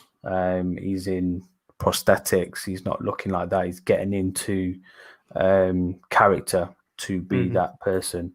So yeah, he's an awesome actor, and I think with Daniel Day-Lewis, he doesn't plow through all the films. If you look at his sort of filmography, he's not done that many films for saying how long he's been around. And I think he's very picky in what he does, but I think he's retired now. He says he's not doing any more films he may come back, but we'll see. But yeah, Daniel Day-Lewis. It's a good choice. Absolute good choice. So my next one, this bad man here, Gary Oldman. This guy can turn his hand to anything, and the reason that I love reason that I love Gary Oldman is because he can take a leading role, he can take a supporting role, he can take a minor role, and just look at True Romance. Just look at True Romance. I mean, I was only subject to this very, very recently, but this just goes to show how well this man can transform into whatever character you give him. He was playing a pimp with a scarred face who talks like he's from the ghetto, but he's actually this really sweet British man. Like he can with dreadlocks, yeah. Like he can turn his hand at anything. He's, Leon. We were talking about Leon earlier on, how violent and aggressive and unhinged he is as Leon. Yet he can also play Winston Churchill. I mean, the two, they're just so different, and the way that he transforms into his characters is unreal. And like I said, very similar to Daniel Day-Lewis. You don't see Gary Oldman, you don't see Daniel Day-Lewis, you see the characters that they portray. Like even as far as saying Commissioner Gordon, like it's weird because like there's not much of a character to transform into there. There's not a lot of difference to it's like an everyday kind of guy. But it's really strange because you don't see Gary Oldman, you see Commissioner Gordon. You don't see beyond the character that they play. Which is it's an incredible ability to be able to have, and I think he does it very, very easily and very seamlessly because he's an actor of that caliber that allows you to just go with him, and you don't, like I said, you don't see the actor behind it, you only see the character, and he's great. I love Gary Oldman. I want to see him in EastEnders with his sister Mo. It was. I think it was only a couple of years ago that I realised that was his sister in EastEnders. I think you told me about it. Yeah. So We'll go through some comments, and I'll get another one that might be a bit controversial. Chris Walker is Ace. Walking as the Hassan. Daniel Day-Lewis, Last of the Mohicans, watch it, and even if it's just for the score. Christian Bale, yeah, definitely. The way he sort of, I think someone put it down below, The Machinist, and then he went to Batman, and then he lost it again for the Boxer film with Mark Wahlberg. So yeah, he's always changing his look, isn't he? And then he keeps going up and down in weight, doesn't he? He was. Films. I remember reading something that was about when Tom Hardy bulked up for Bane, how he said that it pretty much just completely messed up with his body. Like it just completely messed his body up because he went from such a small size, not so much a small size, but an average size, to someone that was so large. And I remember them reading something that Christian Bale said, that when he went from The Machinist to then, because his next role after The Machinist was Batman, and he was massive as Batman, that it completely messed up with his joints, his bones, and everything, because he was then carrying so much weight that his body just wasn't used to, because it took him so long to lose all the weight. Yet it didn't take him that long to smash it all back on. So it like completely messed with his body. Tom Hardy, another one. Yeah, he's Tom Hardy. I think he's very underrated in terms of what he can actually do, in terms of transforming himself into different characters. Michael Rook, Tom Hardy. I just to highlight Tom Hardy, one of my favorite characters that Tom Hardy has portrayed is Alfie Solomons in Peaky Blinders. And he's only he's such a presence in Peaky Blinders, but he's so good. He's so good in that. And it's just it's a testament to what he's able to do, because he's able to play, your everyday average man, in Locke, who's just driving, which is a great movie, by the way, but he's literally just driving down the road and he is a normal guy. He plays a supervillain, Bane, or he can play, this crook that sells unlicensed booze in Peaky Blinders. Like, he can do pretty much everything. I forget he's in Rockefeller, Pretty Boy. With Rock and Roller. That's it. Yeah. Yeah, great movie. Yeah, gorgeous. Or is it Handsome Bob? Handsome Bob. Yeah. But Cuban, funny you should say, because that's exactly who I was talking about. So, Cuban knows you too well. Knows. This man right here. Now, I know that I'm probably going to get some shit for this, right? Okay.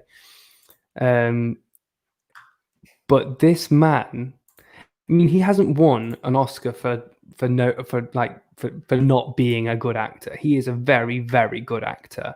And just because he played everyone's least favorite portrayal of the Joker does not mean this man is not a good actor.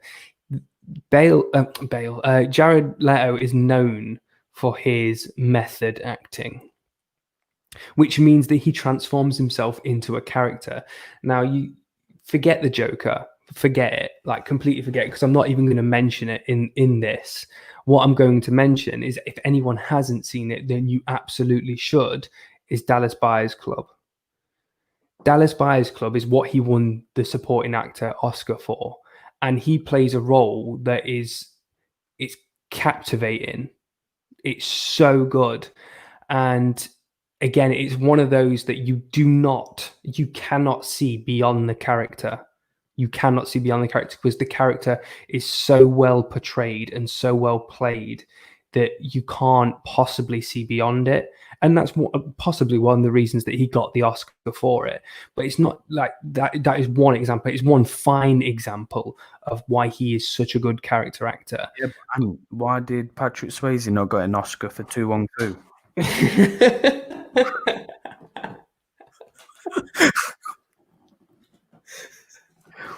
Or Wesley Snipes? I will never know. It's one of life's unanswered questions, mate. But also with Leto, and again, this is a movie we have mentioned before, is Requiem for a Dream. If you haven't seen it, approach it with caution. But he plays a drug addict in that one, and his transfer. You totally believe he goes to some really dark places to be able to portray this drug addict. But he's one of those actors that. And it's possibly down to his method acting, that he gets so heavily involved into his character that you just don't see beyond the character, which I suppose is every actor's kind of dream, really. That no one really wants to be able to see the actor behind it. They just want to see the character they're portraying. He does that very, very well. And okay, I did say forget Joker. Even Joker, no one's saying that's Jared Leto. They're just going, that's Joker. Maybe people are saying that's not Joker, but they're talking about Joker and not him, because he transforms himself. But even that, I'll put that to the side, because I know I'm just going to get the shit ripped out of me for that. But what about female actresses? Meryl Streep. Meryl Streep can do it all. She can do it all. Do you feel that she transforms herself? The Iron Lady, definitely. Yeah, that's Maggie Thatcher right there. That's not Meryl Streep. Meryl Streep has been in that many things that it's hard, because there's not. I can't think of many movies that she's been in where there's much of a transformation. But it's not to say that she doesn't transform into the character that she's playing. because it's not like much of a physical transformation, other than, like I said, the Iron Lady, where there's a lot that is going on because she's portraying someone in real life. But you do buy into her characters that she is portraying. Who's another one? Demi Moore. Listen, striptease is not a character acting. We know what film you're thinking about. Demi Moore. Whenever I hear Demi Moore, I just think of Ghost. G.I. Jane. See, I don't think of that. I literally just go straight to Ghost. Straight to Ghost. I absolutely love Demi Moore in Ghost. I think she looks incredible in Ghost. Yeah, she does. She does look amazing. I'm trying to Julianne Moore. She's a good transformative actress as well. What about Penelope Cruz? I've not really seen that many things with Penelope Cruz in, if I'm being honest. Yeah, she does some decent stuff where she sort of changes the character that she is. Can any of you guys think of any female actresses that are sort of, as we're discussing, sort of character actors?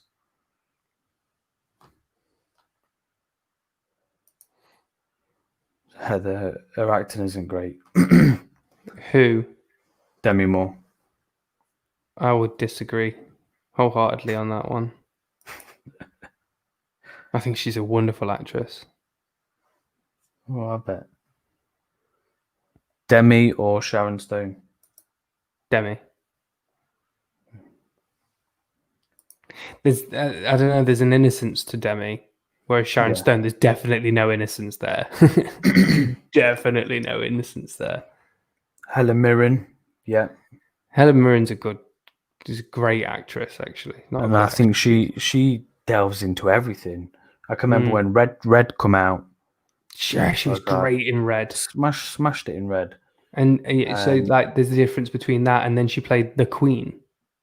Yeah. Like, the Queen. I mean, and yes, and she is of an age, so it's not much of a transformation per se, but she was the Queen in that movie. Like, you bought into the fact that she was the Queen. And again, in Red, you bought into the fact that she was this absolute badass assassin, which couldn't be further away from the Queen. What about Renée Zellweger? Great actress. Yeah. She was obviously, Bridget Jones. She did a lot for Bridget Jones, kind of like physical change body wise. She put on a lot of weight for that. She won an Oscar. But also, she was in a movie called Cold Mountain with Nicole Kidman. She was fantastic in that as well. Yeah. Yeah, she's done quite a lot of films where she looks it's sort of taken her look away. And she recently do Judy as well? Was it Judy? Yeah, so I think that's what she won the Oscar for. Yeah, won the Oscar for. Yeah. Amy Adams. I think she looks the same. I'm not a huge Amy Adams fan, if I'm being honest. I mean, don't get me wrong, though, I do like movies that she's been in, but I don't think it's necessarily because she is in it, if that makes sense. Like, she's in Arrival with Jeremy Renner. That movie was my movie of the year that year, but not because she was in it, but I feel like the movie was better than her portrayal of her character. Yeah. Barry's hit a nail on the head there. Charlize. Yeah. Charlize Theron. She's insane. Charlize Theron is insane. Just look at Monster. Yeah. Monster. The transformation that she went through from Monster is insane. Mad Max. Yeah. Shaved her head. Yeah. But like the physical transformation for Monster was like when I first saw that, and I was like, "There's no way that's Charlize Theron. No way." I think she has a lot of different looks. That was it. Was it Aeon Flux or Aeon whatever it was? Flux with the Where she got dark the short hair. jet black hair, got atomic blonde. I think Where she the looks Aeon completely Flux different. thing is more kind of like it's like trying to copy like anime style, where she had, Yeah, like you said, the short, dark blonde, dark bob kind of dark hair and like almost kind of like bigger eyes and stuff like that. So it was very much trying to mimic anime, but it works. I mean, she looked incredible in that. I mean, to be fair, she looks amazing in everything that she's in. yeah. Jessica Chastain. Again, I'm not a huge fan of Chastain. Yeah. She's been in some good things, but I'm not. I like Emma Stone.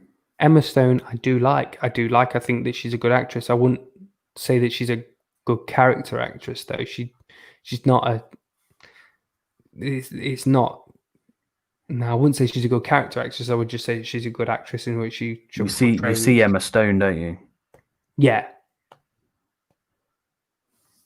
There's not much of a Paltrow. transformation. That she's not. I don't think she's eccentric enough. Yeah. Emma Stone. She's very down the middle. You know what you're getting with her. There's no eccentricity, if that's the right word to use for it. Gwyneth Paltrow. No, I just see Paltrow. She's dipped off a bit. I think she just plays regular people, doesn't she? Yeah. I mean, bar Pepper Potts, of course, obviously, because you're in comic book territory there. But she just plays normal people. She did do Shakespeare, where she had the short hair and stuff like that, didn't she? But yeah, she's still Paltrow, isn't she? Olivia Colman, yeah, brilliant. See, Olivia Colman, I really, really like as just an actress. I think she's wonderful, and she's absolutely hilarious as well. She's so funny. And yes, Heather, she was in Hot Fuzz. She's so funny in Hot Fuzz, actually. Would you say Tom Cruise?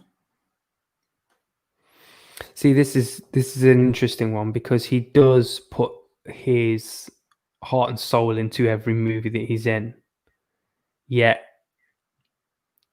I'm going to go with the same kind of argument I would have about Emma Stone, is that whilst he plays these kind of like exaggerated versions of real life, he just plays not normal people, but regular human. I think it's hard to explain. Like he just plays an action star. He's an action star. He's not a character actor, other than Tropic Thunder.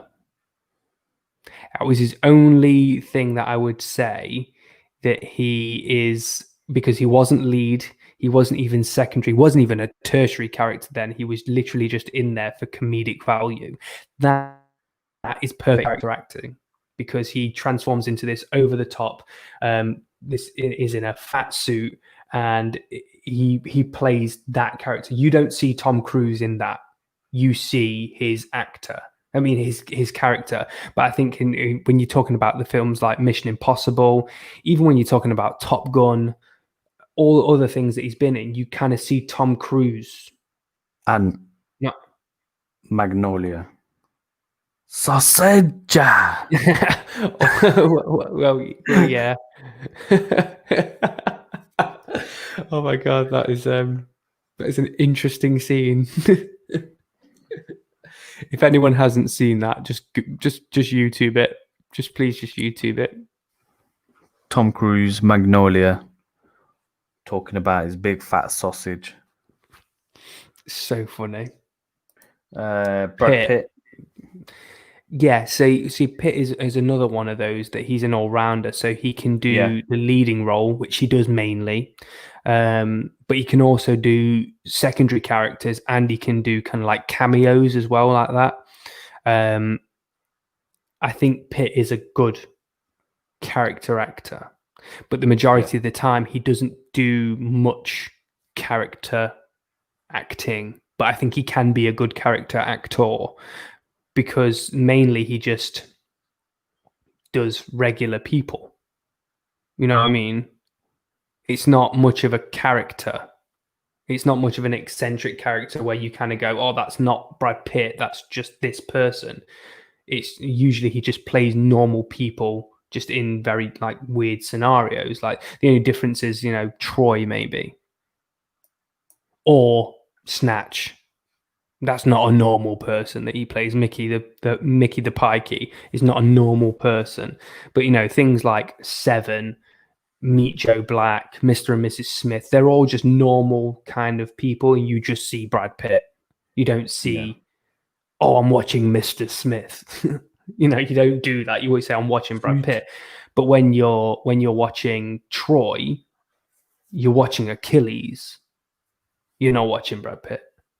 Yeah. And that's the difference between him doing his normal leading role acting to his character acting. And it doesn't mean to say that he can't be a leading role as a character actor. He just doesn't do a lot of character acting. Ledger, yeah. Yeah, definitely. You can't deny that. You can't deny that. Definitely break that back. Travolta. Gyllenhaal. Gwyneth played in a fat suit. She did. Gyllenhaal is another one. Jake Gyllenhaal is a great character actor. Yeah. That man just transforms. He just transforms. Ed Norton's so underrated, American History X, bloody hell. Mate, American History X blew my mind when I first watched it. Blew my mind. Really, he really transformed in that film. I watched an interview regarding that film, and he said that film had sort of changed him as a person because of how deep that sort of film goes. Yeah, it was quite intense for him to do. This bad boy.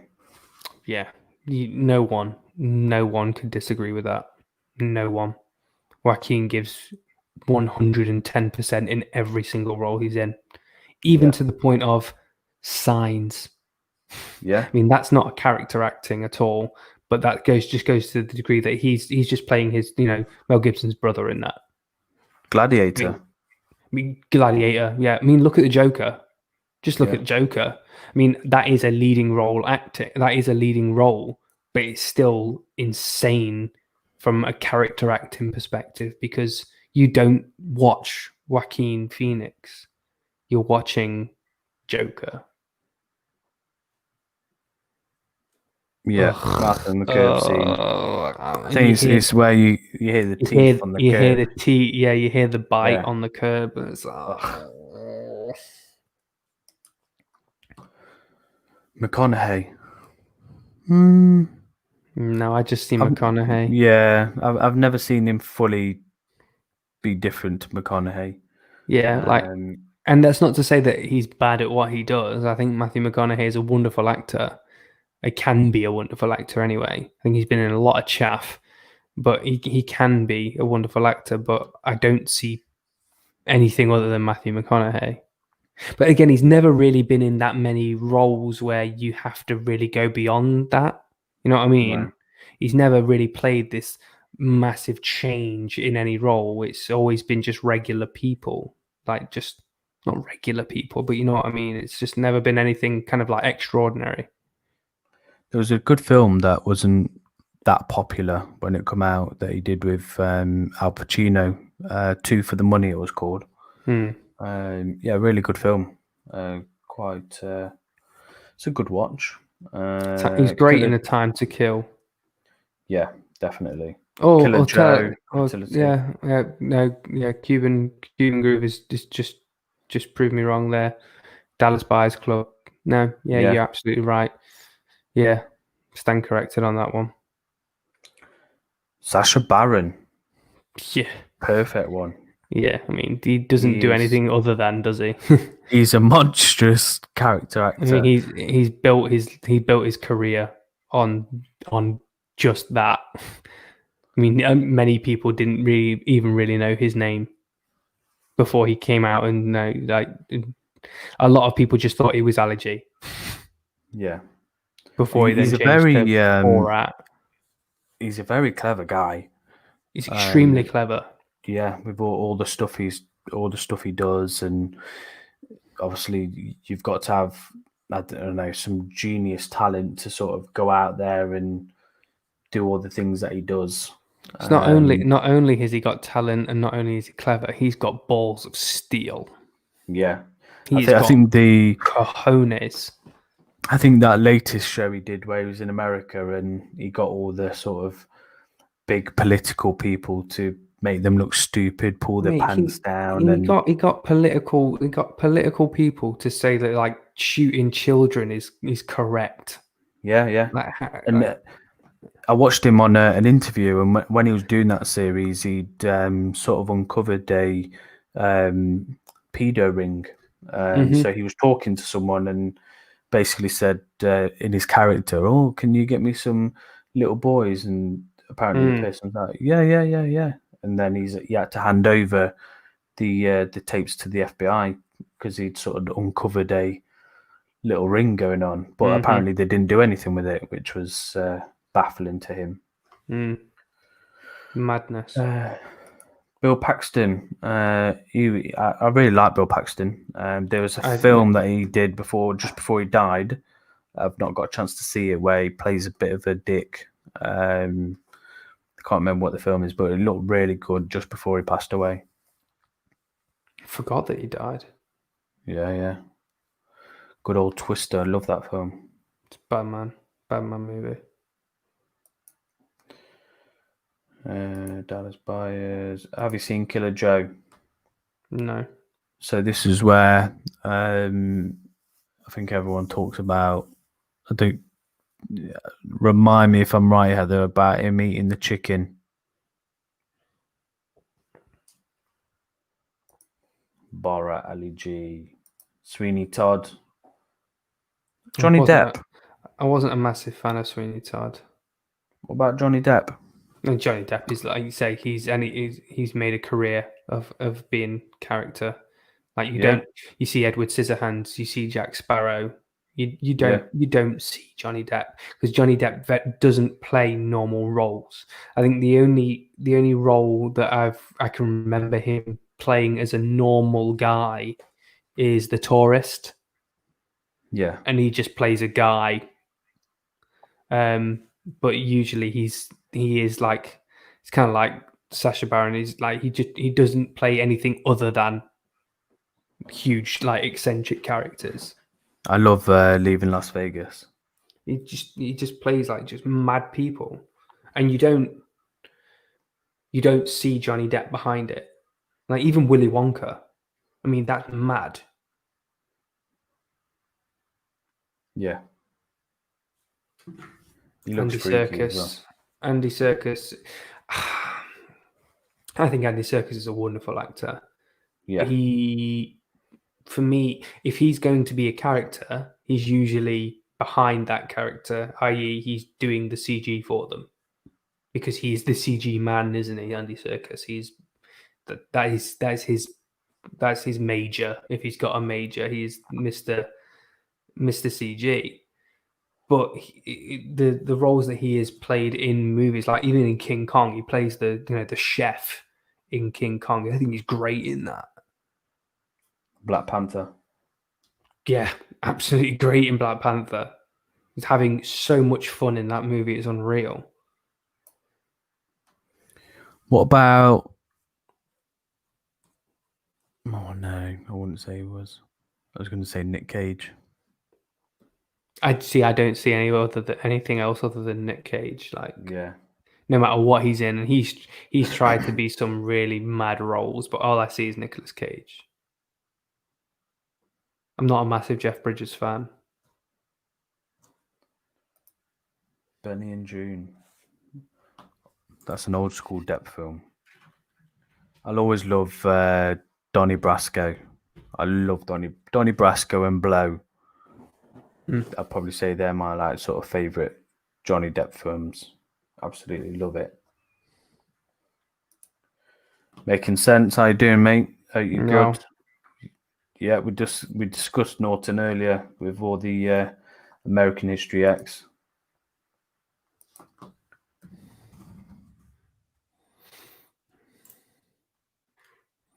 Right. But yeah, I think there's a stark difference between kind of like character acting and being a good leading actor. But a lot of everyone we've just discussed there are wonderful, both wonderful leading or normal actors as well as character actors. But I think that's all the subjects and topics we've got, isn't it? That we wanted to go over anything else? No, that's everything. So I think we're gonna call it a night. It is just gone midnight here in the UK. I don't know if it's still raining outside. I can't hear it, but I think it's bedtime for me and Nick. It's bedtime. Not with me and Ant. No, not together, of course. Yeah, but that'd be a bit strange. Listen to the rain. Yeah, we'll hold hands and have a little bit of a spoon. Yeah. Thank you everyone for joining us as you do every week. It's much appreciated, and we enjoy having the chat. Makes the evening much more enjoyable. So thank you for it. We've got lots of reviews on the way. So we've sort of stockpiling the reviews. So we got there's been quite a few movie reviews coming out, but we've got loads of fragrance reviews in the pipeline. Yes. So they should be coming out in the coming weeks. Just before we do sign off, I did a first impressions video. I got a sample of Jean Paul Gaultier's Le Male Le Parfum, and I did my first impressions video, and then I realized that the microphone, I wasn't using this mic, I was using a lapel mic, and I realized that after recording it, it didn't record any sound. So I don't have that video anymore. So I might do something different. I might just do a review of it instead of a first impressions, because my first impressions have happened now. So, but yeah, we've got quite a lot of stuff on the way. Like I said, I've recorded the Tenet review already. It just needs some editing, and that's going to be coming out this weekend. And like Nick said, we've got a lot of fragrance reviews that we're going to be coming up from samples that we've had. Fragrances that were swapped with each other. I want to thank Barry again for sending over a few.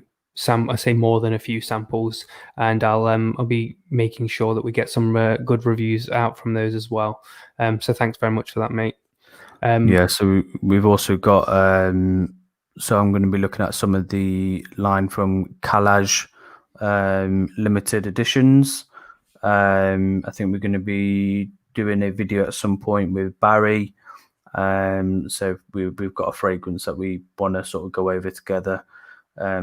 Once we get that up and running, and then I think we've got a few samples that we want to go over and test out, and then I think in the coming weeks we'll be on Tony's channel to go over the Atelier Discovery set at some point. And Heather, we will give Dan as many kisses as possibly that we can. So I'm going camping with him at the weekend, so I'll be sure to give him a little snuggle from you. Also, from a movie standpoint as well, that obviously now that the cinemas are, I would say, back in full swing, there'll be I'm every opportunity that I get, I'm going to be going back to the cinema. And also, something I'm quite excited for is Mulan that's coming out. It's coming out on Disney Plus. So I'll definitely be buying that and watching that, and I'll be reviewing that as well. So I'm quite excited for that one. But yeah, so there's a lot of good stuff on the way, guys. So we're quite excited. So just keep your eyes peeled. Make sure you click that notification bell to get notifications when we drop future content. That sounds practiced, doesn't it? Yeah. Struggle Cuddle will be added to the menu for Dan. They might record it and drop it into one of their reviews. So Last of the Mohicans and Scent of a Woman. I'll give it a Scent of a go. Woman. I'll give it a go. Yeah. Cool. Right. Yeah. Thanks very much, guys. And we'll check out Sancho's gland thing going on. Yes, definitely. Although I'm kind of worried about that. All right, guys. Thanks for joining in, and we'll see you again very soon. We'll be probably doing another one next week as well. We just need to confirm what date it's on, but most likely will be Sunday next week. So mark that in your diaries. See you later, guys. Good night.